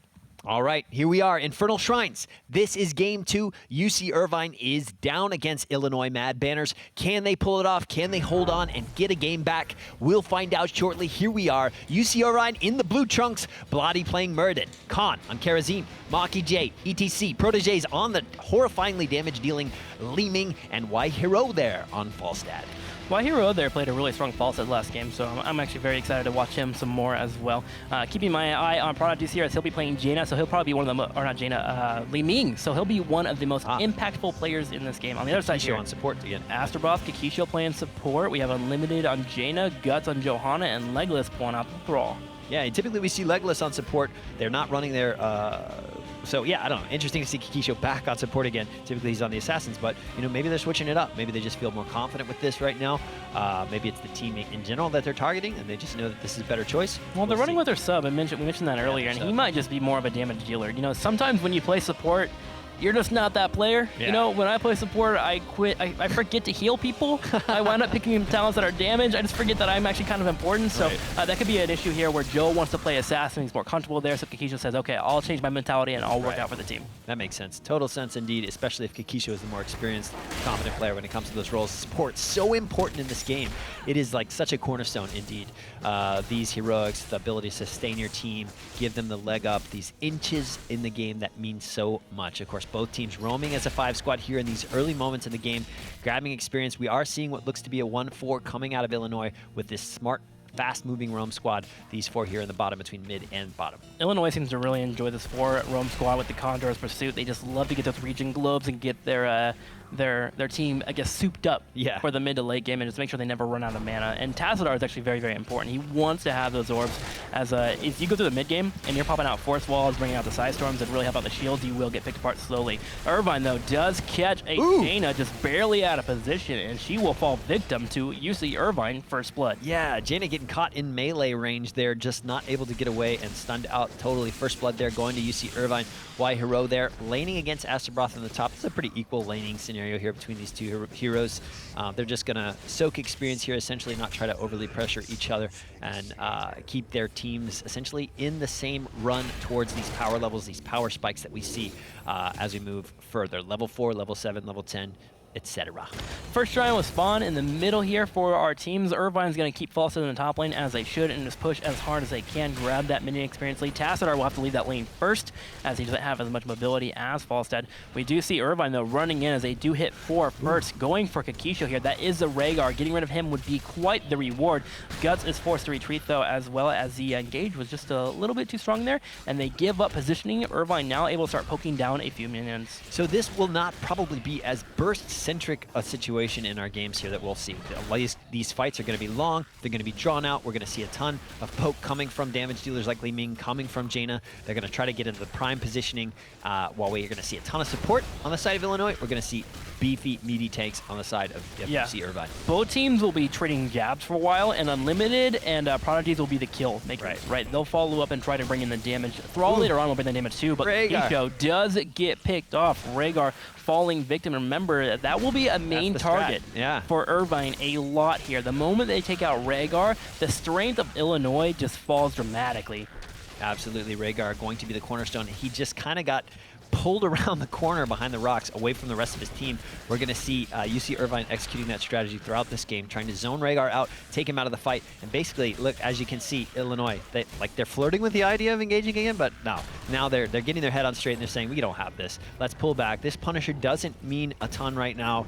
Sure, it's no fun to have this big, powerful guy wailing away on you, your heroes, and your fortifications, but he's not as powerful as he could be, so better to just back away. This Punisher won't end the game for you. It'll get a little bit of experience for Irvine, and you could totally fight back from there and come back in a different scenario part of the game. So you'll see them burn this Punisher. In fact, they are burning it quite quickly as the rest of the team for Irvine has spread out. We have Falta in the bottom, Karazim at the top, but Unlimited, Guts, and Kakisho trying to put some pressure on Murden, but you never want to overchase a Murden. Never, actually. Don't. Yeah. Period.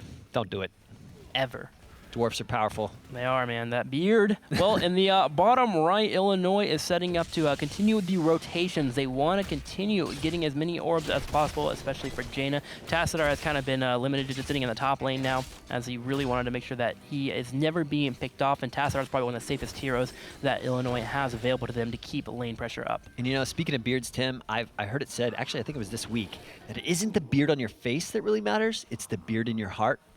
And Murden happens to have both. He has a heart and he has a beard. Life-changing stuff here. Yeah, totally, man. Murden's one of those heroes that can just get in there and really make things happen. We do have Kakisho helping out with Johanna. It's always such an interesting thing when players try to gank Johanna. You obviously want to push her and say, hey, we will gank you, but Johanna always just scoffs at it and walks away. It's such a frustrating thing. Yeah, it's like tons of explosions, and then she just sort of walks away. That was cute. Yeah. That was cute.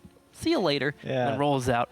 Middle lane pressure coming in from Irvine. They got those impalers. They just want to try and help get them onto the fort. Remember, any damage on structures is always helpful. Gutso immediately here with the Jaina combo. You see how they can dim, drop the blizzard, and then clear waves? That is a combo that is just really, really strong, and one of the reasons why you take these two heroes together. Johanna still wading in deep. She doesn't care. 3 heroes from UC Irvine just chipping away at her. But as we talked about, she is so tanky. She can just continue to just wreak havoc, or not wreak havoc, just mess with them, essentially. Well, both these teams become very powerful at level 10. Mosh Pit, Disintegrate become available, where you can give the chance for Murden to go super aggressive. He'll be able to dive Jaina and really try to keep her away from dropping the Blizzard Tona Cone combo on the rest of his team. But at the same time, Rhaegar and Tassadar will be picking up their talents that will help them engage and really get them into situations. You'll see Tassadar get Force Vault, and then of course Ancestor Healing will allow Thrall to be a bit more aggressive. Right, and let's talk about the difference between these damage dealers. They're all in on Li Ming for damage right now. We're sort of all in on Jaina in some ways on damage dealing for Illinois. But the cool advantage for UC Irvine is Li Ming is fueled by takedowns. So they're going to have tons of constant pressure. If they can get a leg up early in these team fights, she's going to be able to reset her cooldowns and just continue to wail away. Totally, especially with Karazim doing percentage-based health damage to opponents. It's going to chunk them down enough to where Li Ming can decide who she wants to pick off, right? It's similar in the sense to Poison Nova, not as much damage, but in the sense that it weakens players down to where Li Ming can decide how she wants to into the engagement and get those resets so she can assess the team fight correctly. All right, we're positioning around this top shrine. Whoa, so much damage there coming out of the burst from Jaina. Kakisho super low. He kind of has to get into a more defensive position here. Both teams just sort of stepping back. There was a lot of damage done. Let's regroup before we figure out what's next. Irvine on the cusp of level 10. Smart move by Illinois to just say, you know what, timing's not right. It's time to give it up. Let's pull back. It's interesting to me how Matt Banners is actually playing Rhaegar as kind of a pseudo tank here. They're just kind of putting him out there as like this bruiser slash guy that kind of gets in the middle of the area, drops a totem, soaks a little bit of damage here, and Tassadar is automatically just going for a shield every single time he sees an engage. So it looks like Rhaegar is actually bait here for Illinois, which allows Thrall and Jaina to get in and apply the damage when needed. But unfortunately, it's just not enough yet, as HAC and Murden for Irvine has been on point with getting their engagements. They walk in and they find their target and they ignore everyone else while they leave Falstad and Li Ming into a situation where they play around their positions. That's an interesting strategy for sure, because as we talked about, we know that that's the right mentality coming out of Irvine is to target Rhaegar, but if they can counter-strategize that somehow, basically figure out how to make the most of the fact they're going to prioritize that, then maybe they can flip the script somewhat. I think that's a smart move. Well, 7-sided strike was actually used, so Johanna is going to take this opportunity and go for an engage. Blessed Shield has been popped, as well as Sundering. The Force Wall is up in 9 seconds, but the kill potential from Illinois was just not enough. Jaina was a couple seconds late, didn't apply the full Blizzard damage that was needed, and you see Irvine just walk away while getting a trade for 2 heroics. Yeah, and I think that's going to be the question. Does Illinois have the kill potential to get what they need out of these team fights? We'll see. So much riding on the shoulders of Jaina and Thrall right now to deal that damage. Obviously, Force Wall picked up for Tassadar. We're not going to see some kind of crazy Archon heroic coming out of him, so he is going to have that more control build going on. Support obviously coming from his shields, going to be thrown onto people like Rhaegar, keep them alive, keep them in this game, while we know they're priority targets for Irvine. And note that Wally the Water Elemental has been picked here for Jaina, which means they're going to be going for full sustained fights. They're really going to try and find a situation where they can either get someone picked off because they're mispositioning, or they're going to try and just outlast them with shields and healing and water water elemental / poke damage from the Q, and the eventual cleanup from Thrall. So this is an interesting team comp. We'll see how it comes together as we continue to move forward. Mercenaries getting picked up here for Irvine, putting pressure on these lanes. Both teams trying to get ready or brace themselves essentially for what will be the inevitable Shrine spawn coming. As we move towards the late game, these objectives become stronger, they become higher priorities. Right now, Illinois grouping up mid and bottom, both lanes getting some pressure and a little bit of engagements going on as Illinois looks to take this bottom Merc camp. Hero there has his vision. He sees it all taking place, but of course, Falstad's such a mobile hero. Is he going for it? For a second there, I thought he was going to trying to steal it. Yeah. There's a moment there where you're like, where's my team at? They're a little bit too far away. Do I Mighty Gust and just take it? And honestly, with the Shrine popping up, it's not worth wasting the Heroic. Although it is a low cooldown, it's still one enough that if you don't have it available here, it could cost you a team fight. Li Ming, though, does get caught in the top left corner, and this is what Illinois needed. Blessed Shield goes off, and there's a Sundering for the cleanup. Yeah, totally worth that right now, getting Li Ming out of the fight right now. You pull Li Ming out of a fight, UC Irvine, like they can't do anything. Yeah, they have to rely on Falstad. Falstad is almost build, entirely. By the way. Yeah. So he kind of has to hit those skill shots. Last build, we saw Hero there go Seasoned Marksman, but here he's just going for full kill build, keeping up the poke wherever available, trying to weaken players for Li Ming to get those resets. Li Ming now spawning in 5 seconds, but at this moment, Illinois is just really reaping the rewards of taking off that hero and taking as many of these minions as possible. Yeah, for sure. And right now, the only way UC Irvine is going to get back into this Shrine fight is really to try to find someone out of position. Keeping an eye. We see Mockingjay down there in the bottom, potentially picking up experience while also looking for a flank. Guts sees it. He knows it. He's kind of zoning him out. He's keeping an eye on Mockingjay. He knows that's the important one. There he goes. Mosh pit goes off. Gets 2 heroes. Li Ming's back in the fight. Disintegrate, dealing damage. Thrall getting taken out so fast. Mockingjay at half health, though. This is looking crazy, but they do have Illinois on the back foot. They have to pull back, get behind their walls, regroup. They are close to getting that Punisher. They want to get 6 more. If they can just get 6 more of these pickups, steal them even, they're going to get the Punisher spawn. So they're risking it. They're trying to grab whatever they can, but how much do they want to put on the table here? You have to wonder if Guts just goes for it, just walks in there and starts picking it up. He's walking in there trying to flank on by. Everyone's spreading out, trying to keep themselves alive. Kisho is in trouble down here. He does get Mighty Gusted, but Astrobot is here with the shield. Nice support play from each other. Johanna, by the way, did sneak the Punisher during all of that. Yeah. A little bit of a tunnel vision play there for Irvine, but it kind of makes sense. You want to get rid of Rhaegar and kind of get, again, just go back and defend the Punisher when you get the chance, but a little bit too ham. That's that strategy we're talking about, is like maybe Illinois knows it. Everyone's got their eyes on Rhaegar. If we can use Rhaegar as bait, kind of distract, we'll get in there, we'll get it done. So smart move on their part. Joanna does get this Punisher for them, just putting more pressure. Whoa! Whoa! Oh, gosh. What?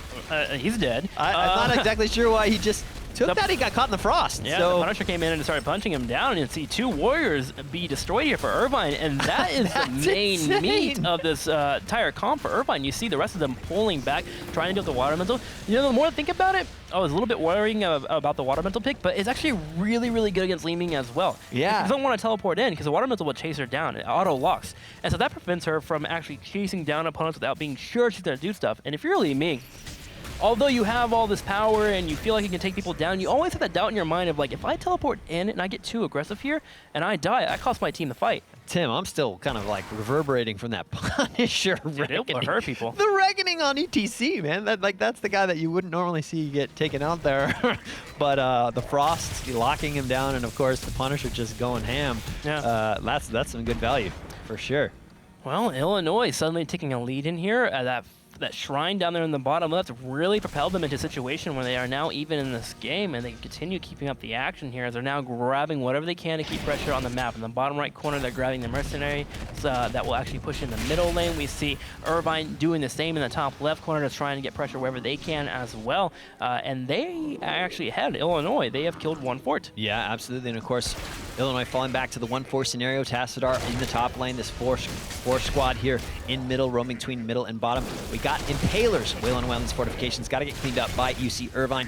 And, this is looking pretty good for Illinois. They have a good bit of a momentum on their part. This is, by any means, both teams' game. But the momentum is certainly sitting with Illinois. They're feeling confident. They have a little more pressure. UC Irvine's got to kind of settle things down here a little bit, get ready for that next Punisher spawn, make sure they're grouped up. They cannot lose Li Ming before those big engagements. It kind of just throws off the whole game plan. It's such an interesting thing to watch, as Irvine has totally set up their entire team comp to get Li Ming in those resets, whereas Illinois has set everything up to prevent those resets from happening. And so it's kind of unstoppable force situation where they just go at each other's throat, and someone has to break eventually, and we just get to sit here and witness it as You get to viewers. watch it. It might take a while, but someone's going to come out on top for sure. One of these strategies is going to prevail. They certainly are built to sort of yin and yang each other. Yeah, to some degree. And the more I think about it, Rhaegar and Tassadar with these Conjurer's Pursuits and of course these heals actually outlast the man attention that Li Ming has. So they don't mind waiting for a little bit, waiting for Li Ming to get to a point where he's down to about a quarter health, and then go for the engage and try and get into a fight.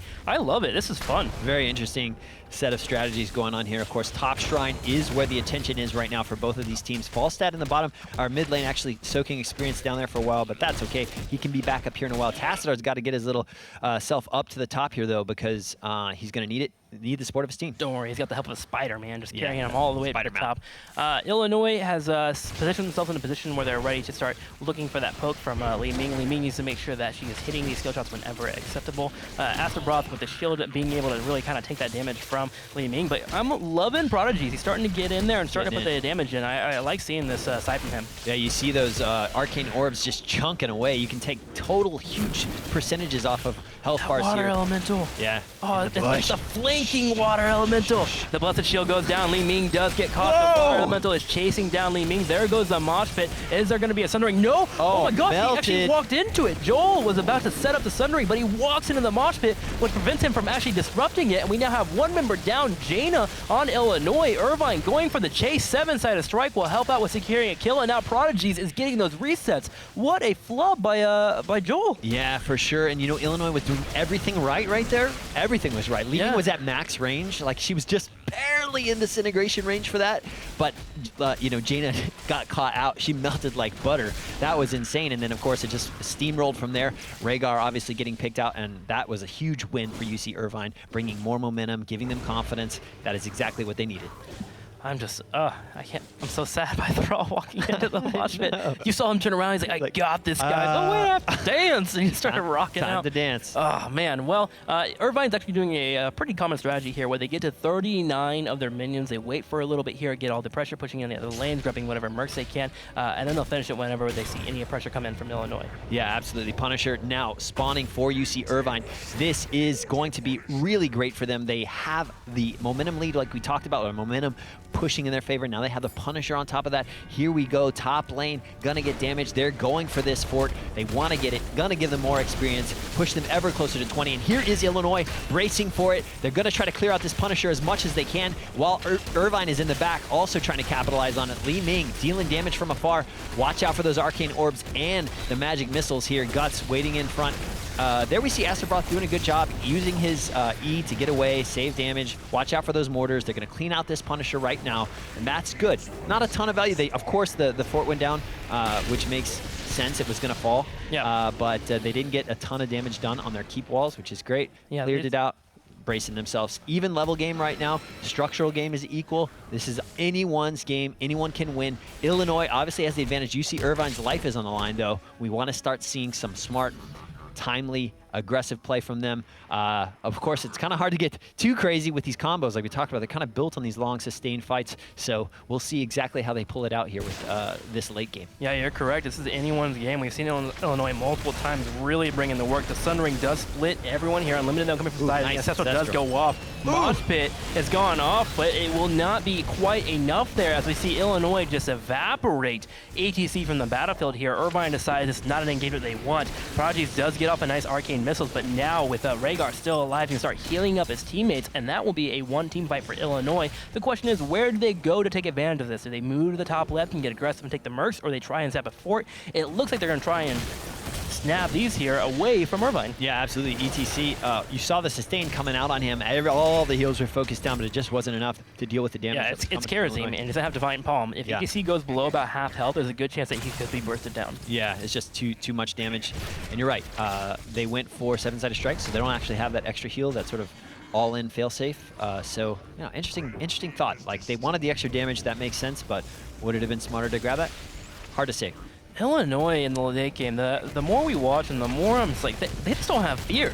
Right. When it's late game, they're behind their head, don't care. We're going to get in a fight and we're going to try and win. And that's a thing that will get you to the Heroic Four, like we saw last year in 2015. Kikisho and the rest of his team just kind of embracing the fearless way of playing, and now both teams compared to game 1 where we saw UC Irvine so far ahead, Illinois has met 8 adaptations and is now at level 20 in a couple of seconds here with Irvine, so they're matching and it's even. Yeah, even. They should pick up this experience on their way to the shrine. They are getting a little bit of a positional advantage around the shrine while they pick up the experience to get to 20. So this is going to be an interesting engagement right here. Both teams hitting max power spikes right now around this frozen Punisher here. I'm excited to see how this plays out. Tassadar, though, a little bit too far forward. He does able to use E to get out. Mockingjay cut out, but his team's not there. They can't capitalize on it. Disintegration chunking away. Aster brought to half health. Kakisha, though, putting on the heals through Chain Heal. They're regrouping. Right now, though, we're seeing UC Irvine wailing away on this objective, picking up these pickups there. It's going to be a long scenario here, I have a feeling. Yeah, Illinois is pretty spread out here. They're trying to do their best to kind of dodge all these arcane missiles. Water Elemental is going to get focused down right away. Blizzard, though, does hit 3 members. There's Nice. a Sundering. 1 member from Irvine is going to be picked off. Moshpit's going off, though. Members being picked, and this is where Li Ming goes off here. Teleport builds allowing you to take out 2 people. 3 people almost as well. Guts, luckily with the shield, will survive, but Irvine snags a few members in a mosh pit and turns that fight around. Yeah, that mosh pit was absolutely clutch. Li Ming was up. That's what they needed. All they needed is get that ETC, putting them in a dance, and then Li Ming just resetting. That's exactly what they needed. So here's a fight. We saw the Sun Ring come in, and they just pick off Karazim right away. They dumped a few heroics into there, but the mosh pit from Mockingjay was just enough to grab 2 members. You see Li Ming walking in there, bringing the damage, hitting the Calamity as well, and really helping clear up. Yeah, so those of you that might not know, Li Ming can talent to add damage to her teleport. So it's kind of an interesting risk-reward scenario where Li Ming, obviously a fragile hero, but if she's talenting towards Calamity, she could basically teleport in, and wherever she teleports, she deals a little bit of area damage. So that was them getting the most out of that talent build, teleporting in, getting the area damage on that Mosh Pit collection there, supported by the ETC. So. But yeah, that was that's sort of the dreaded scenario with Li Ming when you're in a situation where she could continue to kill heroes, and smart move by Illinois to just say, wow, we got to get out of here. And Irvine believes that they can't end the game with this Punisher, and if all 5 aren't there, it's pretty true. You can't get in there and get that keep. So they're going to go ahead and just go ahead and spread out and get map pressure instead. You see False at the top. You saw Karazim in the middle pushing out that lane. Only 3 members with Irvine followed up down here to put damage on Illinois' keep, but the keep still survives, which means Illinois is still in this game. Yeah, there's no pressure down there. Still totally anyone's game right now. The next engagement, though, could be big. Oh, careful with the power slide. ETC getting chunked away, but able to be sustained by the heals. Nice Sundering, though, but no one there to capitalize. That's some serious heroics on cooldown there right now. Johanna's is on cooldown. Thrall's is on cooldown. Jaina's on cooldown. Yeah, this is not a good situation for Illinois. Let's see how Irvine decides to deal with it. Yeah, you could tell Illinois kind of wanted to go in there and cause some aggression. They were a little bit fearful of that choke because of power slide. It's a linear skill shot that you just kind of roam in there as ETC and stun anyone that you hit. That mosh pit wasn't up. That's why they were turning that fight. But yeah, with Falsehead flying down, you're not sure where Falsehead is quite flying in that area because he did pick up Epic Mount, which doesn't reveal where he's actually flying in. So they just pulled back, realized it didn't put too much damage in, and there's no point in chasing Li Ming into that area when it's a choke, when Arcane Orb could be strong. Yeah, that bird could be anywhere. When he hits level 20, he could be flying from any direction. Right now, here we see posturing around this middle tower here for Illinois. Let's see if they can get it down. It looks like it is chunking down. Lots of health going down. So this is pushing Irvine ever closer to these keep walls. So much pressure being added here. Now they have a structural advantage over Illinois in this game. Still one fort here for Irvine that still stands. But, you know, it really is the keeps that matter. If they can get these keeps down, they get stronger minions pushing and get ever closer to the core. As we've talked about, man, it's the core destruction that wins this game. You could play sloppy, you could play all these things, but if you can kill that core, that's what matters at the end of this game. That's what the end goal is, and you gotta get to it. Well, Illinois will now get some pressure in the top lane. They're floating around. Their heroics are up. Li Ming is getting her disintegrate up, but that doesn't matter. It's a low cooldown anyways. Illinois trying to fight back that pressure that we do see from Irvine that was sent there, and they will clear that up. And now this is where it could potentially be game point. A team fight here could cause a team to win based on 3 or 4 kills. Absolutely. This is a big deal. All these heroic cooldowns are back. Li Ming's is up in 10 seconds. We're going to see posturing and engagement here. Let's watch how the water elemental comes out. Is it going to come out early? Are they going to try to put it in some smoke, hide it just like they did before? We do have Mercs pushing in the top. Of course, that is going to be some constant pressure there in the top lane if it doesn't get addressed, because those shamans can keep resurrecting those hounds. So interesting situation here against Illinois right now. We see the poke happening. Storm's coming out from Tassadar, just trying to zone away while it looks like Illinois gets the lead on the objective count right now. It's 18-9. Guts in there just picking them up, using Condemn when he can to group them up and get those kills. And the poke from Li Ming in the bottom right-hand corner. Watch Proteges. That is going to be where the damage is coming from. Keep an eye on Proteges. Illinois is aware of it. There's the Disintegrate. So that is a very quick cooldown, though. Only 18 seconds left, so it'll be back very shortly. Some poke does hit unlimited. Ooh, a false hammering and an arcane orb does hurt there. Kikishu deciding whether or not to use the ancestral. He's trying to hold on to it. His shield instead goes out, and they will help their teammates. Now, we do have Illinois a little bit ahead here in the minion count, but it is coming to a breaking point. There will have to be a climax here. Mockingjay runs in, splits both here. We do see Li Ming jump back. 7-sided strike does go off. Joel still has Sundering. Don't forget about that. Water Elemental is helping chunk down members, but the self-sustaining healing from Illinois is starting to falter a little bit here as the damage is starting to win out. We're going to see Illinois move in, though. Ooh. Here comes ETC. He is actually stunned out of his mosh pit there for a second as Sundering will go off. And now Illinois bringing in the fight. Ancestral still going off, and they just keep jabbing each other. Mockingjay finally is unlimited, but the heals were a little bit too much. The shield and the healing. Johanna brings in everybody for a combo from Blizzard. Prodigy is trying to go for the hunt, though. Khan retreating, and Kevin, this is getting super intense. Crazy, man. These fights, we knew they were going to be long, sustained fights. This is the quintessential example of that right now, as this has been so back and forth. Punisher's already out, dealing damage for Illinois, working for him, and that team fight didn't even really end. It's just kind of still going, actually, right now. Yeah, it's still occurring. It's just traveled all the way across the map, and we're pushing forward. But yeah, interesting, man. The heals were so clutch coming out of Rhaegar there, keeping all of the teammates up in health. I mean, there were so many moments where it felt like heroes were going to fall, but chain heals were huge. Yeah, there was such a fight. Interesting thing to watch is where is the breaking point and when does it finally break out for those teams, and that was actually deduced by the minions just getting to around 30-35. You realize we gotta stop this. It's time. Yeah. We gotta go in now. This is an arcane Punisher. It's really, really powerful, and it can definitely hurt us if we don't at least win this team fight or get someone pretty low. And they went hard on Jaina, and again, you're right, the Rhaegar and the Tassadar were there for unlimited. The support was great. They just caught her in their arms, and they made sure that she was alive.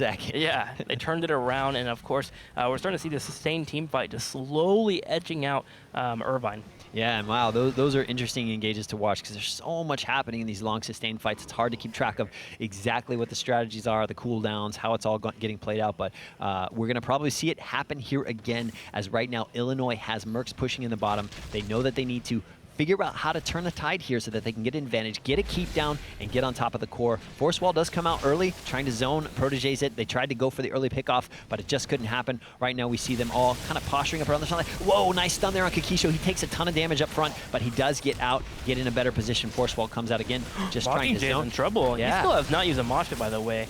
He does bolt away. It's a big cooldown. That means Illinois can get a little bit more aggressive with their positioning because they won't have to deal with the bolt coming towards them with the power slide combo.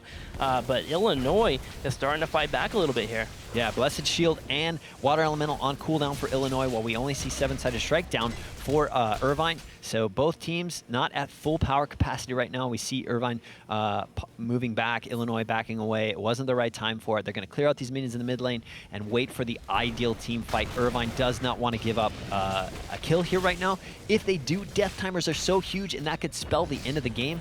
Damage is huge and high. Each of these games, each of these teams are essentially at a win condition right now based on the mistakes that their opponents make. I do want to note also that Unlimited here has actually picked up Northern Exposure, which actually puts a vulnerable after Cone and Cold is used on a chill target for 25% for 2 seconds, which means they do amplify damage. And that's why we're seeing ETC constantly getting chunked here on these fights. He makes sure that he's hitting the Cone and Cold on ETC when he comes in for the engagement. That's a bit of a different pick. Normally you see the root talent picked up, but now we're going for pure damage. So when the full engage finally does come from Irvine, Illinois has an answer. Now watch for strong positioning moves, as a lot of these heroes on Illinois do have Bolt of the Storm. We're probably going to see them try to push for some wins that way, get the positional advantage around the Li Ming. Keep your eye on Proteges. He's rotating to the bottom. That is their damage dealer. If they can catch him out, Kikisho there, right there. Oh, wow. Oh, gosh, so much value out of that Disintegrate. Rhaegar, the trouble Rhaegar's out. Rhaegar's taken out. That's a big loss for the team here. Yeah. With the Illinois trying to retreat. Oh, man, Proteges saw it. He went one-on-one with Rhaegar. They got the stun there, and just that is the absolute one single tipping point that they were looking for. And wow, nice move by them. This is going to give them a lot of confidence. They're going to get this Punisher. They're going to be able to put pressure alongside it going towards the core. And let's see exactly what Illinois decides to do. What do? Do they counter push? It seems like they might. They're going to have to go push with the top. Yeah, and they know that Falstad has a pattern of constantly going back and trying to defend whatever push is coming their way. They might get a chance here, especially with a Tassadar using Oracle. They might try and jump on top of Falstad. However, Falstad should be able to get away if he catches it in time. But the pressure on the top lane will force Irvine to decide, do we deal with that? Yeah. Or do we go push with our Punisher? 4 members coming down the top, bottom right, and luckily with Falstad being available, Irvine has all the answers they need to put pressure on the bottom lane and hopefully get a keep. I think the keep is dead no matter what here. Yeah. So Illinois needs to poke where they can, get shields on it, just try and get the Punisher killed off, and try not to lose core. Yeah, absolutely. All cooldowns up for Irvine. They are ready for a full engage here. Almost everything back for Illinois. Water Elemental has a few seconds remaining. Here we see Irvine, Illinois, bottom keep. It is falling so fast, and then they're going to be on the core. There's still half health on this Punisher that remains as they get closer to this keep, but it looks like Irvine playing it a little bit safe. They're just poking from afar. They're going to get that keep. It looks like this is they're just going to play the long game here, Tim. Yeah, that was the pick there for Irvine. The moment that Falstad in the top lane, Illinois positioned heavily in a situation where they could deal with this Punisher without taking any core damage. So nice nice change by them, not playing too safe there, making sure to take what they can. The Mercs will be grabbed here for Irvine, which will put some pressure on the bottom lane. But overall, this is just a thing of tug of war for our teams. Who can keep the lane control? Because lane control right now gives them pressure. Awareness, it gives them pressure, it gives them awareness, it gives them vision.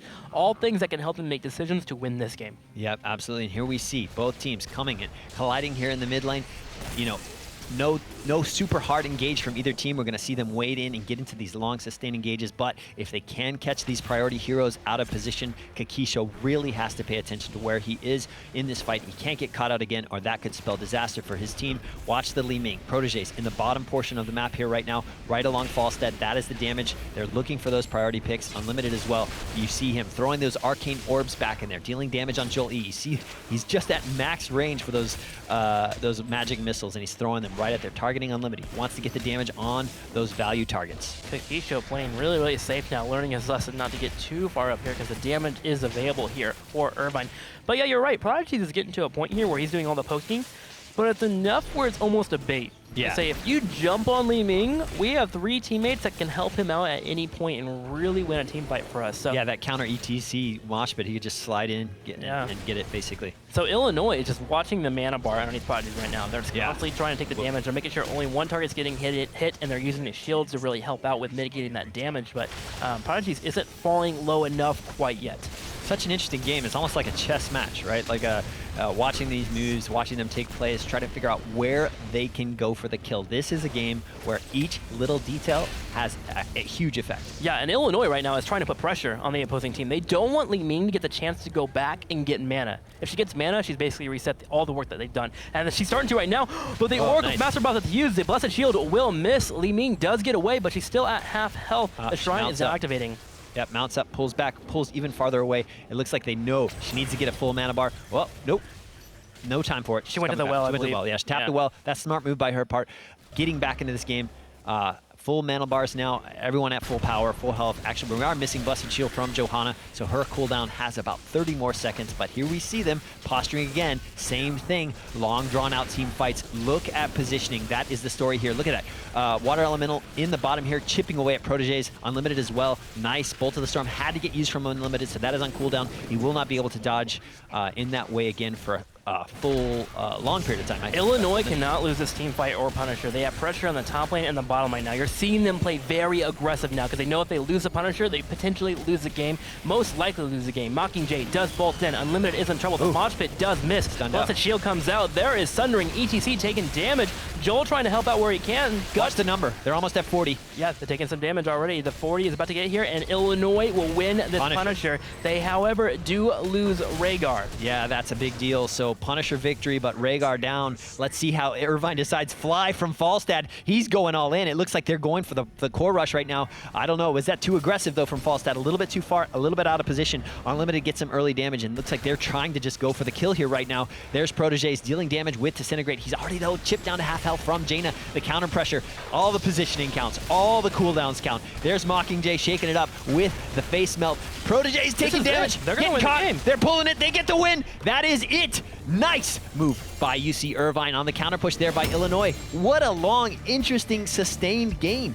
Yeah, that was a fun game, and I like the killer instinct by Irvine there at the very end of the game, because the major way to stop that from pushing in is Thrall Sundering. But Sundering was used in the team fight by the minion area, so that means resources were not available for Illinois to actually defend against Irvine's push. So they went in, you saw Murden actually jump over to Assassins and just start putting damage on the core, because that's how you win it there. Yeah, absolutely. And it can't be understated how the value of the lane minions there in there, catapult minions, working in their favor, dealing damage on the core as well. They broke through the entire shield. That core was already at 80% just because of minions.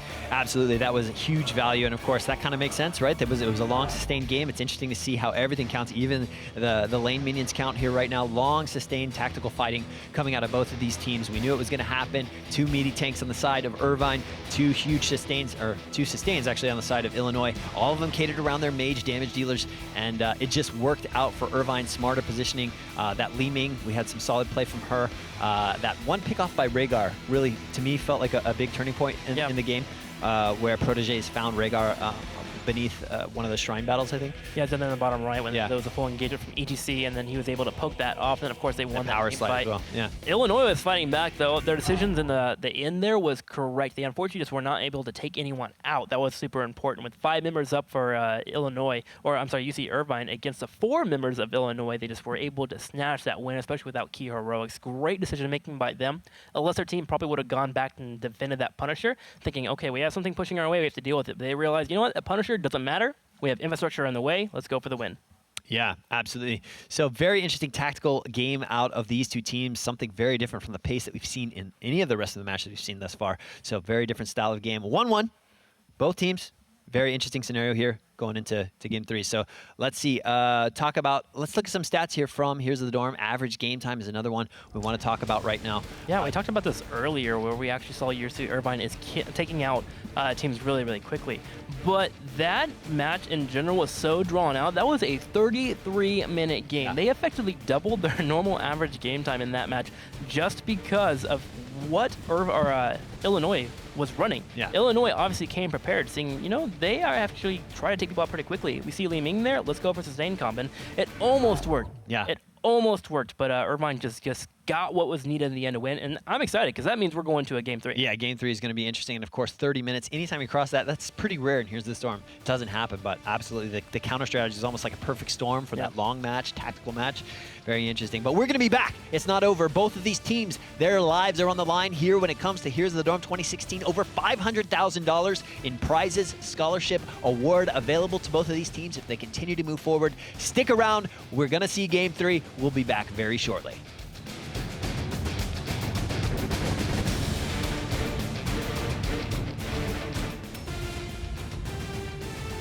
Hello and welcome back to Here's the Dorm 2016. My name is Cloaken, joined by Trikslyr. We just got out of an incredible 33-minute game, UC Irvine versus Illinois Mad Banners. That was a very fascinating tactical game. Yeah. Everything counted, every little bit, focused priority targets, huge tanks, huge supports. It was fun. It was actually, until about halfway through the game, I didn't realize what Illinois was trying to do. And the entire idea was Conjurer's Pursuit as a talent can set us up in the late game to just last forever in team fights, sustain like crazy. Whereas Li Ming, because of all her power and all the aggression she can bring, she naturally has a mana tension available to her that kind of really makes it hard for her to fight that long. And they were trying to break that, but it just wasn't enough.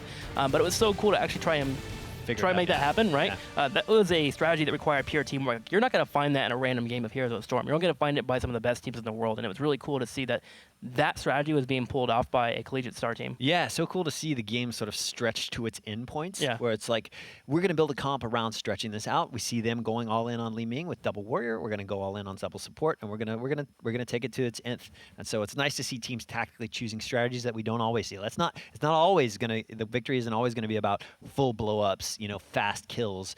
hyper aggression. Sometimes it's long and tactical, and that has its own unique, interesting sort of perspective.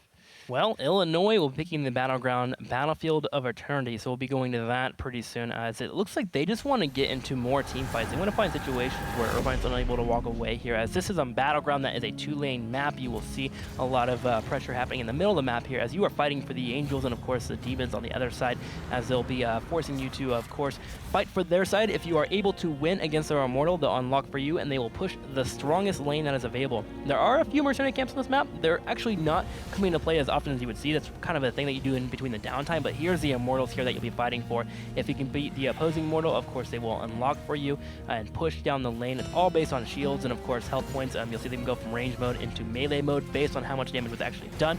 And then, of course, there is always the ending core that you must take out. Yeah, and one of the interesting things to note about this battleground is that center combat area around the Immortals. There's so many bizarre little situations about vision there, where you can hide around rocks. Yeah. Obviously, right here, take a look. This is, I mean, that's where the mayhem happens, or that's the center of the map. That's where the objective situation is going down. But what I was saying about vision is we're going to see high prioritization around heroes like Zagara that would allow those weird oddities around vision, the obstacles, the things that cut off sight lines, all of that, to just sort of resolve themselves, or allow your team to get the advantage of the other. So we'll definitely look for prioritization around heroes like that. Yeah, heroes around vision like Tassadar, Tyrande, Zagara, all great picks on this battleground because you can make them work. Of course, you got to build the rest of your infrastructure around it. Like you pick Tassadar, sure, you get a vision and you get force walls, but you don't really have damage, so you have to follow up with some kind of assassin play or force engagements. And then if you get Tyrande, it's all about going for a racing scenario, right? You want to get into a situation where you can focus down the Immortal because of her Hunter mark. And then if you pick up Zagara, it's all about out-retaining your opponents, waiting for that position to get into a wombo combo. So it's always fun to see what teams pick up and try to work into these scenarios because, again, the battleground dictates how they build out their comps. Yeah, absolutely. Well, let's jump into it. We're here on the draft, here for Battlefield of Eternity. This is the match that will count for both of these teams, both of their lives on the line at this point. Zagara, well, look at that. Banned out from the top. We're going to say, look, she's so powerful, we don't want anyone to have it. Let's try to get on equal footings. That doesn't necessarily mean those other heroes we spoke of, Tassadar, Tyrande, they're still available. So Murden, though, the priority pick for Irvine. It looks like they're willing to risk the fact that these stronger vision heroes could go in the hands of Illinois. Let's see how they value it. Falstad getting picked up by Illinois. His global presence, his ability to get around the battleground quickly is going to get picked up. And of course, we can't understate the value of Mighty Gust. We see it constantly, both as an aggressive tool to play and throw off the opposing team, push an opponent into the waiting arms of their teammates, or as a disengage tool. Just say, hey, we're not ready for that fight. We don't want that fight. Get away, or to save a teammate, whatever you have. Yeah, and Mighty Gust is just one of those heroics that you have to play around the entire time. It's actually kind of a pain to deal with if you can't get that lockdown that you need. It effectively resets the fight, as Kevin was mentioning earlier. Now, of course, the next hero that is being picked once again for Irvine is going to be Thrall, and we're seeing him so much today because he just brings so much capability. The poke build is really, really strong here. We're seeing healers that are more solo target healing or that have crazy healing, like Karazim, or we've seen Usur that is burst. So you kind of just like wear people down with the chain landing and the follow-through combos. You find a point eventually where the climax kind of rises up, where you can go in and bring the aggression, and Sundering helps you do that. So Thrall right now in the meta is just pretty strong. Yeah, I want to see some more of those flank Sunderings. Those are always really cool and really exciting. Li Ming picked up by Irvine again. It worked in the last game. Gonna do it again, so that is the #1 priority pick for them. We're back to Illinois here for their next 2 pickups. Let's see how they prioritize it. Will they go for the vision that we spoke of, solve the problems on the middle of the map, or will they prioritize heroes like Lunara, who can be really great at that race with the Immortals, taking them down, dealing damage, especially as she hits her talents at level 7, which increase her damage to structures or to PvE elements like the Immortals themselves. But they do pick up Sonya here. That's been a hero that they're clearly comfortable on. We've seen him in a lot of her games. Could we see some leap here? Oh, that would be so That'd cool. be really fun. Li Ming, when she goes into Disintegrate, is an easy target to leap on top of. I know it's kind of out there, and we've seen it from Oddish already before, but it's one of my favorite things to do when you actually leap on top of Li Ming and then put a slam on top of her. You usually get down to a quarter health already with just those 2 buttons, so that could potentially happen. ETC will be the engager here for Illinois, so they're going to be running a double warrior comp. This will allow for them to get in a little bit easier. However, with Irvine having Thrall, Sundering will make that a bit more difficult. But I did want to mention that I enjoyed the Li Ming Thrall pick from Irvine. Yeah. If you pick Li Ming and, say, another warrior, Thrall is usually one of the go-tos to pick up, because Sundering is another one of those things that can lock down Li Ming when she tries to go and Disintegrate and cause your team to go in for an engage. Yeah, I know we've given Oddish some praise this morning, but like that leap Divine Palm yesterday. It was just so cool. Yeah, we need Gilly up here to give the ooh-ah that we all love to hear. Yeah, for sure. Tassadar banned out by UC Irvine. So again, situation around vision and the power of that hero on this battleground taken away. Tyranda's still available though. Obviously a great hero for Lockdown. Interesting to see if we see her prioritized by either of these teams. But Zeratul is the ban coming out of Illinois. Good choice. Obviously on this battleground, Zeratul can get some incredible flanks with the support of those vision problems we spoke of. Really find heroes out of position or just unprepared for his assault. Yeah, Void Prison is one of those heroics that are really easy to pull off on this battleground. There's so many areas where you can hide in fog and maneuver around. On a lot of battlegrounds in big open space, Zeratul might have a hard time engaging because you can of course see him when he's in stealth mode as you see a little shimmer.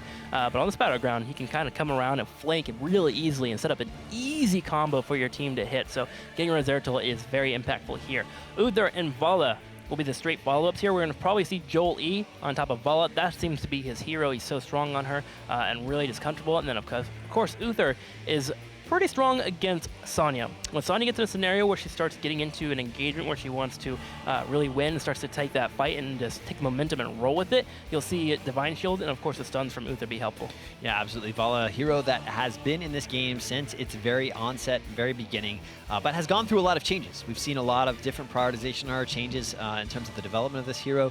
She's had a ton of build diversity that then sort of funneled into what we saw, a ton of multi-shot, and then recently she had some changes that make her auto attacks and her just sort of base kit really, really powerful. And then we saw a huge buff to Reign of Vengeance, which we saw the value of yesterday. Tons of people picking up Reign of Vengeance now, teams prioritizing that over Strafe, though we did see in some previous matches where Illinois was prioritizing Strafe, but I think that's probably because it was a comfort pick coming out of Joel E on the red side with Illinois. So we'll see exactly what it does in the hands of Irvine as we haven't seen them play on that hero yet.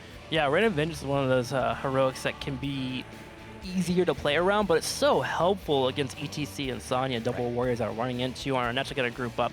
We're probably going to see the multi-shot build here from Vala once again.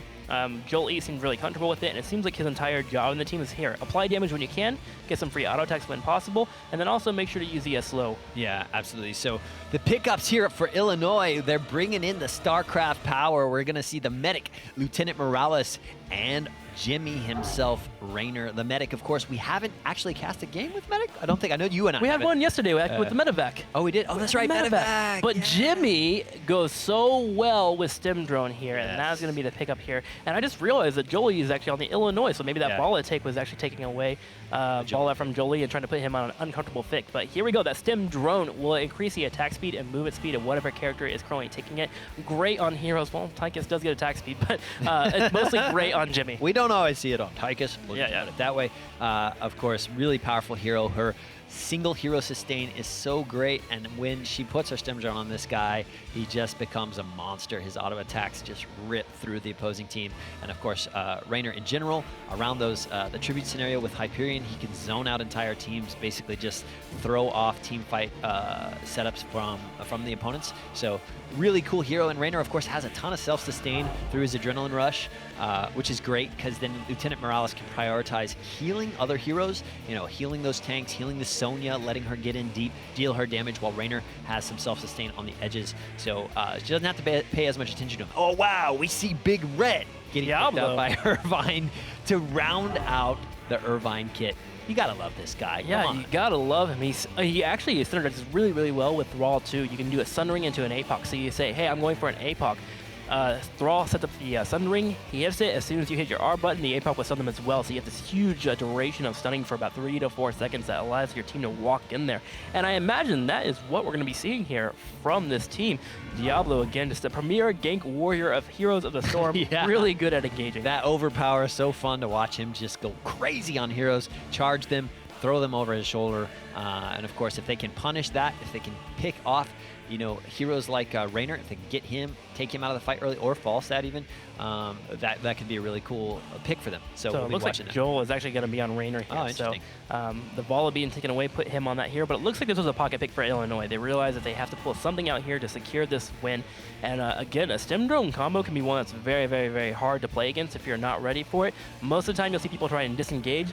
So we might either see Thrall and Diablo go in for the hard engage with the APOC Sun Ring, or just Sundering be used to stop Jimmy and Morales from coming in and being too aggressive. Yeah, so what do you think, Tim? I mean, double Warrior again on this, well, not again, but on the side of Illinois this time rather than UC Irvine. Or do you feel like Irvine's comp, like obviously the Thrall with the Li Ming worked really well for them in the previous game. Obviously, we'll have a little bit of a different tempo in this game. We're not going to get this super long, drawn-out fight scenario that we had in the previous one. More damage here on the side of Irvine. We're going to see more burst come in that, though we do see double Warrior on the side of Illinois. Yeah, I like the interesting play here from Irvine because they have Li Ming and Thrall, which can, of course, keep kiting backwards until a hard engage does happen, which is what Illinois is wanting to get, right? They're wanting to get a full engage and take somebody out as soon as they can. But with Thrall and Li Ming being able to set up easy skill shots and, of course, the chain lightning from Thrall that's actually just a point and click, they can really hurt their opponents. And then when Diablo finds a situation where he actually wants to get into an engagement, he just walks up, overpowers somebody, and they focus him down with a Frost Wolf combo. So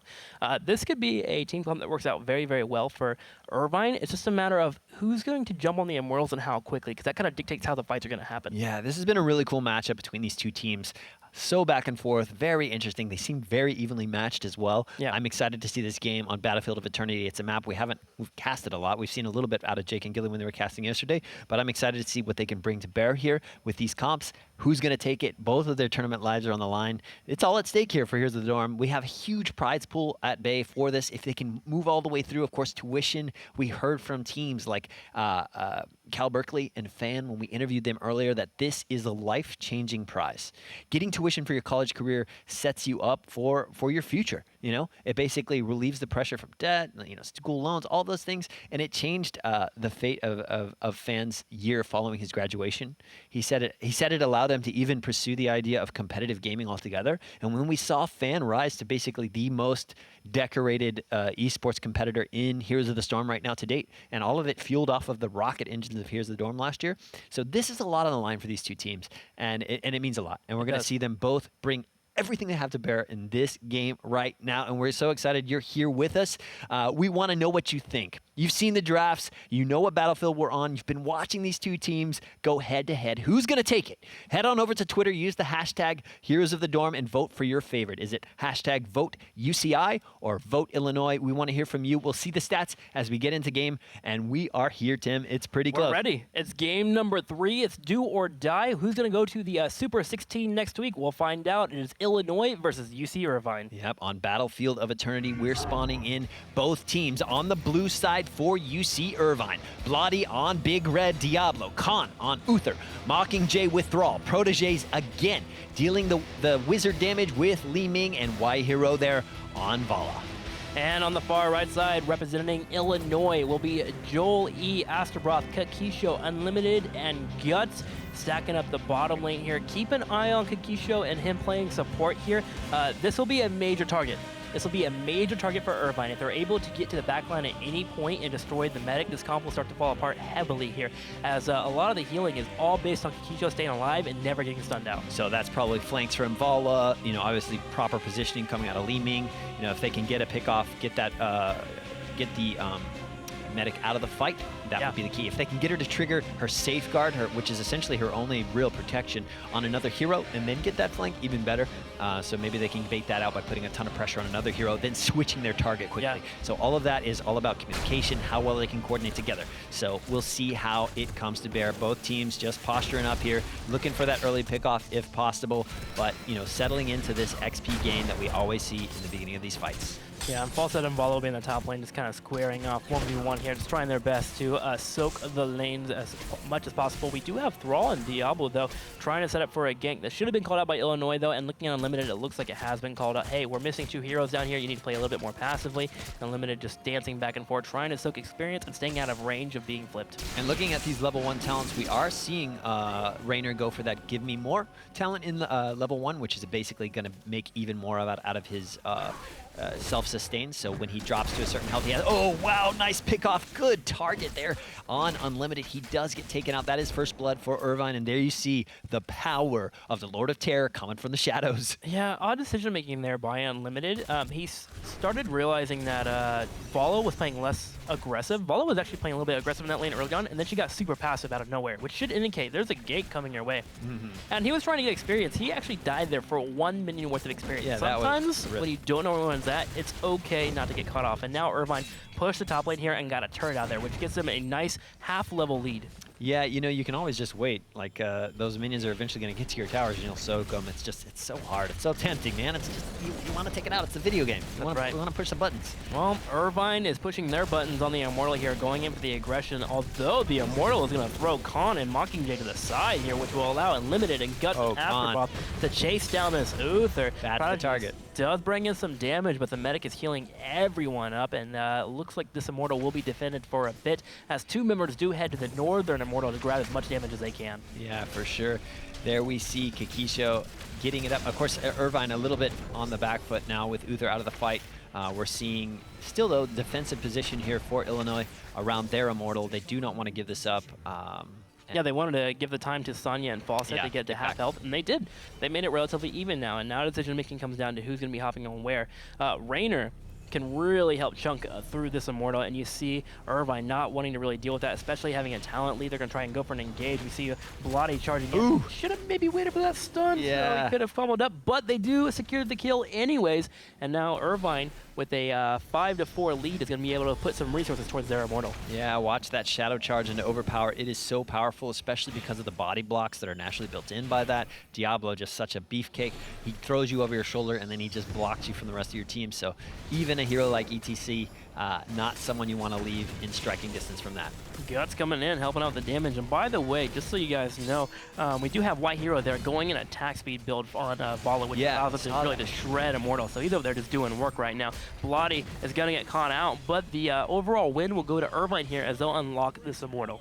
Yeah, absolutely. This Immortal is going to begin to push for them in the bottom lane. And, you know, nice job, though, by Illinois to chip away as much health as possible from the shields. So if you leave health on the opposing Immortal, it does work to the favor of the opposing team who does capture the support of their Immortal. It counts as a shield, which causes the Immortal to fight from range. So that's when it's most terrifying. But once it falls into melee, it basically takes on the damage from the towers, the turrets, all of those things, and works through its health quickly. So you get more value out of the Immortals if you can get their shields to be as high as possible. So sometimes we'll see, even if you know a team is losing that Immortal fight, they'll still deal as much damage as possible on the opposing team's Immortal in order to ensure that shields will be low.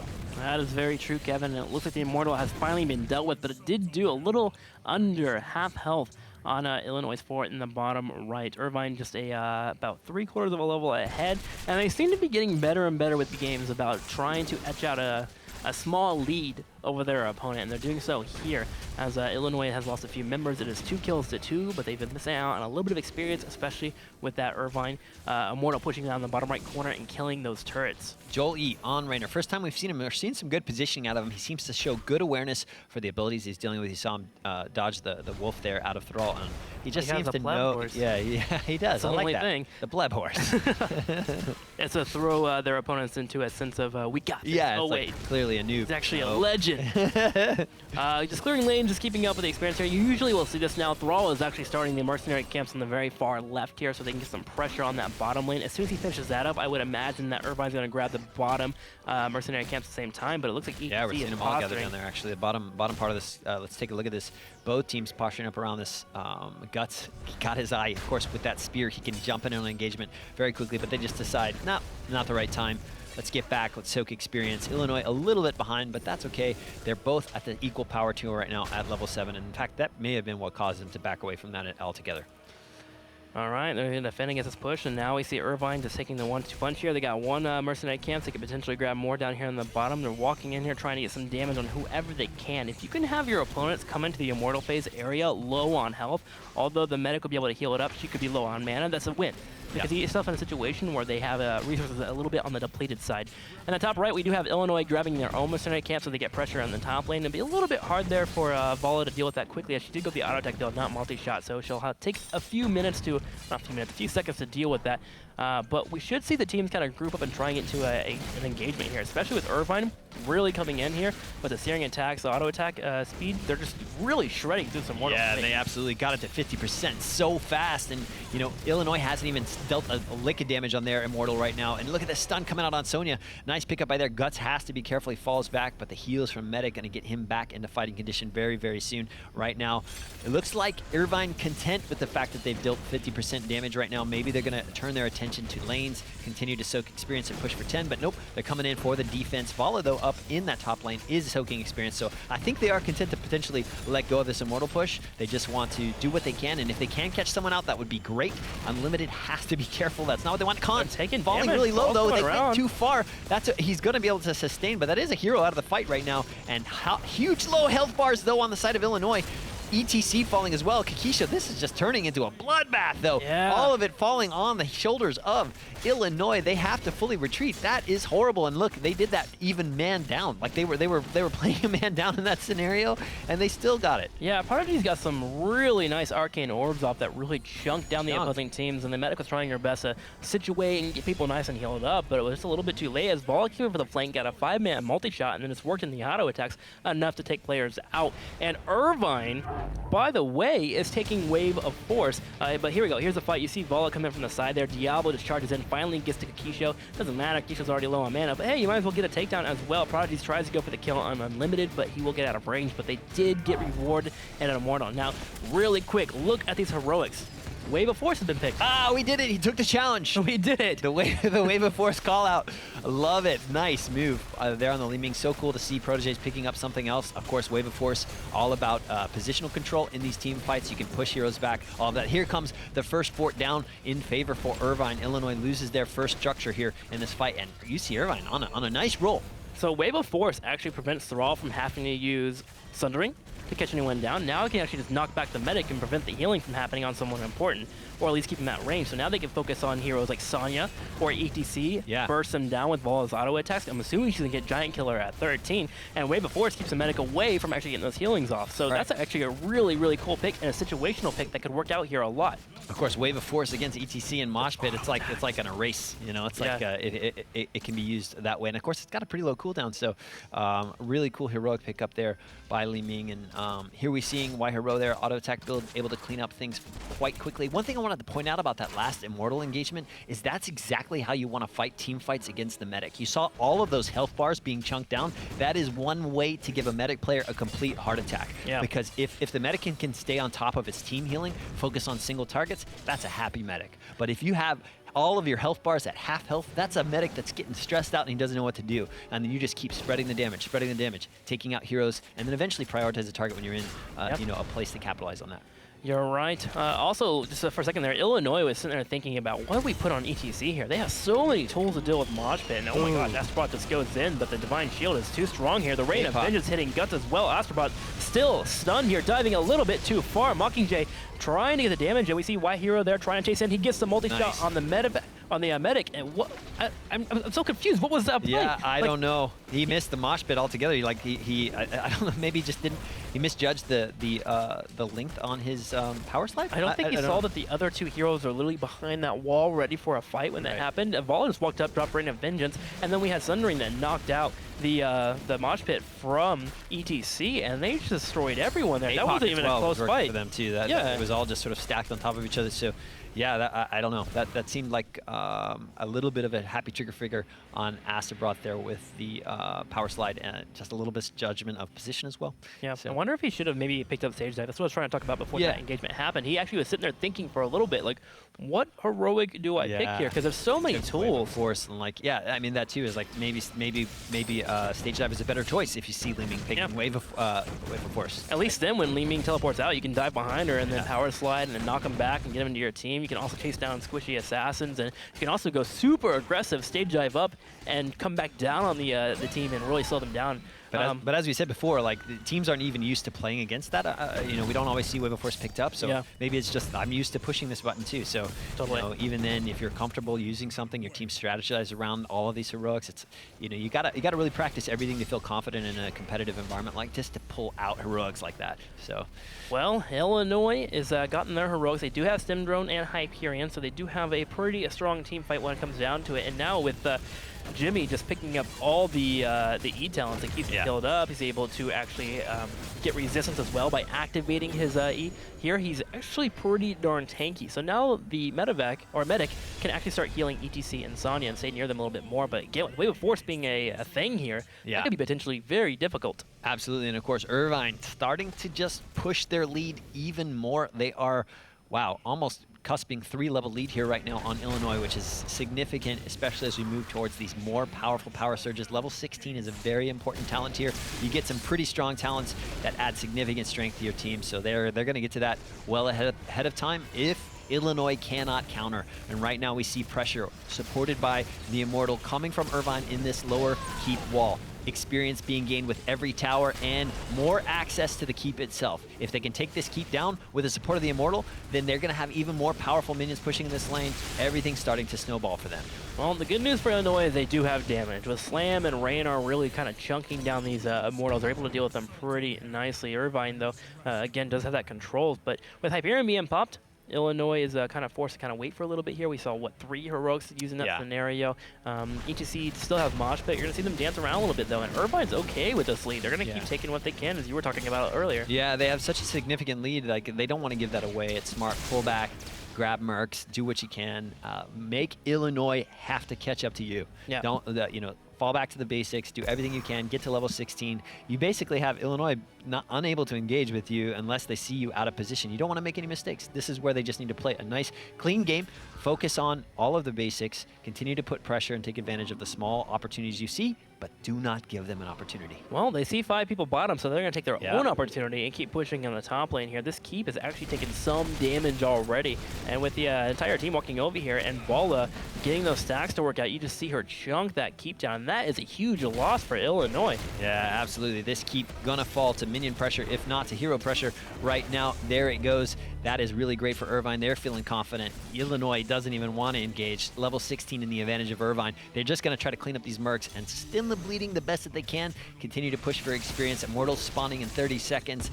This is looking really dire in a way for Illinois right now. Hard to figure out how to get back into it. Well, I don't want to count out Illinois, because we've seen them time and time again. When it comes down to it, they know how to get into a fight and they know how to win it. Giant Killer is now here for Rainer, so he can start chunking down that Diablo if he overextends in any way. We do have Astrobot coming in from the side. Nice power slide. The Mighty Gust does knock back Khan. Khan using the Divine Shield, but Bloody is pretty low, and Rainer is just hitting him. That is one member now. Rainer Vengeance does hit 4 people, but that's why you don't see it too often. They just walk out of it. And Kakisho doing the best here to keep healing up. They're trying to chase somebody down. If we can get a Q here from Guts on a important target, they could keep fighting, although Unlimited going in. That's the 3rd time he's done that in this series, and it keeps hurting him, but there is a mosh pit. Apocalypse does go off to stun out that dance from ETC, and oh my gosh, Li Ming's Prodigy just went in there and did 3 teleports and killed everybody. Damage, man. And like you said, it's just like dominoes. Dominoes, full team wipe on Illinois. That obviously we knew they needed to try to get their advantages, and they probably were feeling the pressure, needing to do what they can. But they were a full talent here down. They should have at least pushed. They're gonna go for the win. Yeah, this is it. They're walking in. Prodigy's literally won that team fight because their teammate put enough damage on everyone to get them low. She walked over into the E button and a left click on every single target. Irvine going for the win. Unlimited showing up here. He does have Mighty Guts. He's waiting for his teammates to spawn. He does put it out. He makes sure that Diablo and Thrall in a situation where they can be picked off. Is this a little bit too aggro by Irvine? It's getting low down at 0%, and Irvine actually, in my opinion, makes an upset here and will win against Illinois 2-1. Absolutely. UC Irvine showing what it is to just go for the throat and go for the win, seizing that victory over Illinois Mad Banners. They take it all. Illinois has to pack up. They have to go home. That's it for Here's the Dorm 2016. Good luck next year.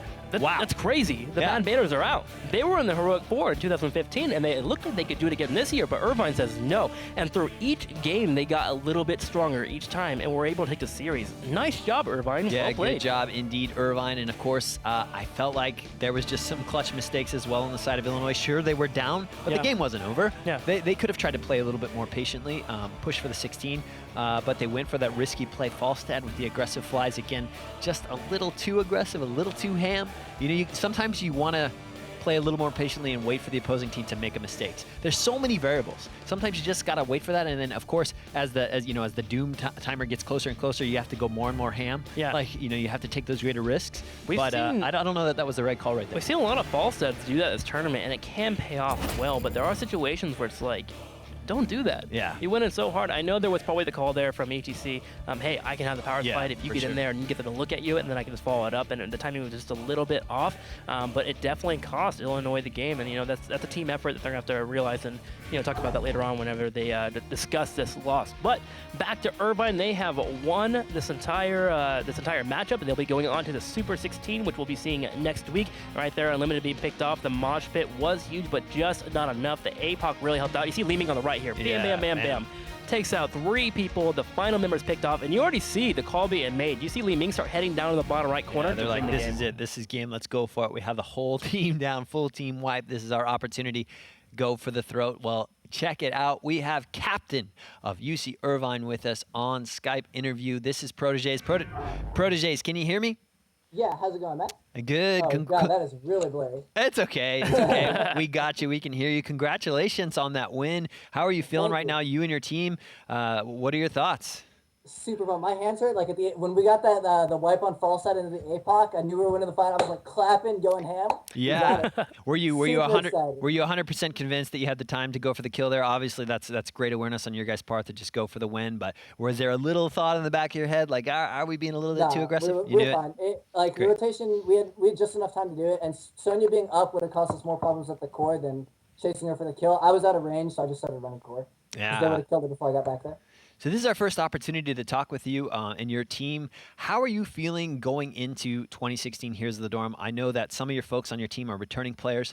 I think for yourself, this is probably your first time in Heroes of the Dorm. I know you've had a lot of experience in the competitive esports scene, but how are you guys feeling going into Heroes of the Dorm 2016, especially coming off of last year? I know you guys had some strong representation in 2015, but what are your thoughts, and what do you think success is for you and your team here on 2016? Is it all the way? Is it all the victory? Are you feeling like, wow, I didn't even think we'd get this far? Give us a little bit of insight into your team's perspective. We're definitely pretty happy with how the bracket worked out. We think the strongest teams right now are probably UTA and ASU, and they're not in our bracket to the Heroic 4. So we're feeling pretty good about that. There's one team we're still keeping our eye on, and that's actually probably going to be our next round's opponent. We feel like that's going to be the biggest match, and if we get through that, we're sure we're going to the Heroic 4, and we feel pretty good about that match. We play a really good game when it comes time to push comes to shove. That's fantastic. Tim, I'll turn it over to you. Yeah, I just wanted to ask real quick. You were playing Leeming there, and the pick that was big for us, and it's cool to see in Heroes of the Dorm, was Wave of Force. Can you actually give an insight into why you picked that heroic, and where do you think people can pick it the best at?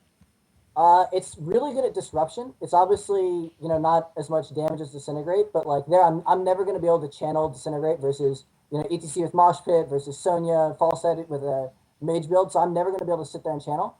So Wave of Force really lets me not only lets me disrupt Mosh and Sonya, but it lets me just stay safe and stay moving. Cool. Yeah, so cool to see that pick up. We definitely think there's so much potential out of Wave of Force. We don't see it all the time, so it's really cool to see you pick it up, and we definitely wanted to ask you about that. So, all right, it's really great after 20. Yeah. Oh yes, absolutely. Well, congratulations to you and your team, and of course, we wish you all the best as you progress even further into this exciting tournament here. Round of 16 up for you guys. Hopefully, you'll get a nice break, get some practice in this week. I'm sure you're going to do your studying, and we'll see you guys next weekend for sure. Awesome. Thank you very much for having me. Have a good one. Congrats. Thank you. Well, we have more matches coming your way. The first few matches have already been awesome. This has been a great day of Heroes of the Dorm, but we have more coming your way. Jaycie and Jake will be bringing that action to you, and here are the matchups. Boston College versus Western Washington, Utah versus Johns Hopkins, Texas Tech versus Washington, and then Georgia Tech versus Minnesota. All great matches, all great lineups, and we can't wait to get to them. Yeah, so much action still coming to you today. We have had a blast. On behalf of Trikslyr, I'm Cloaken. We wish you all the best and have a great break. Enjoy Jake and Gilly. We'll see you guys next weekend.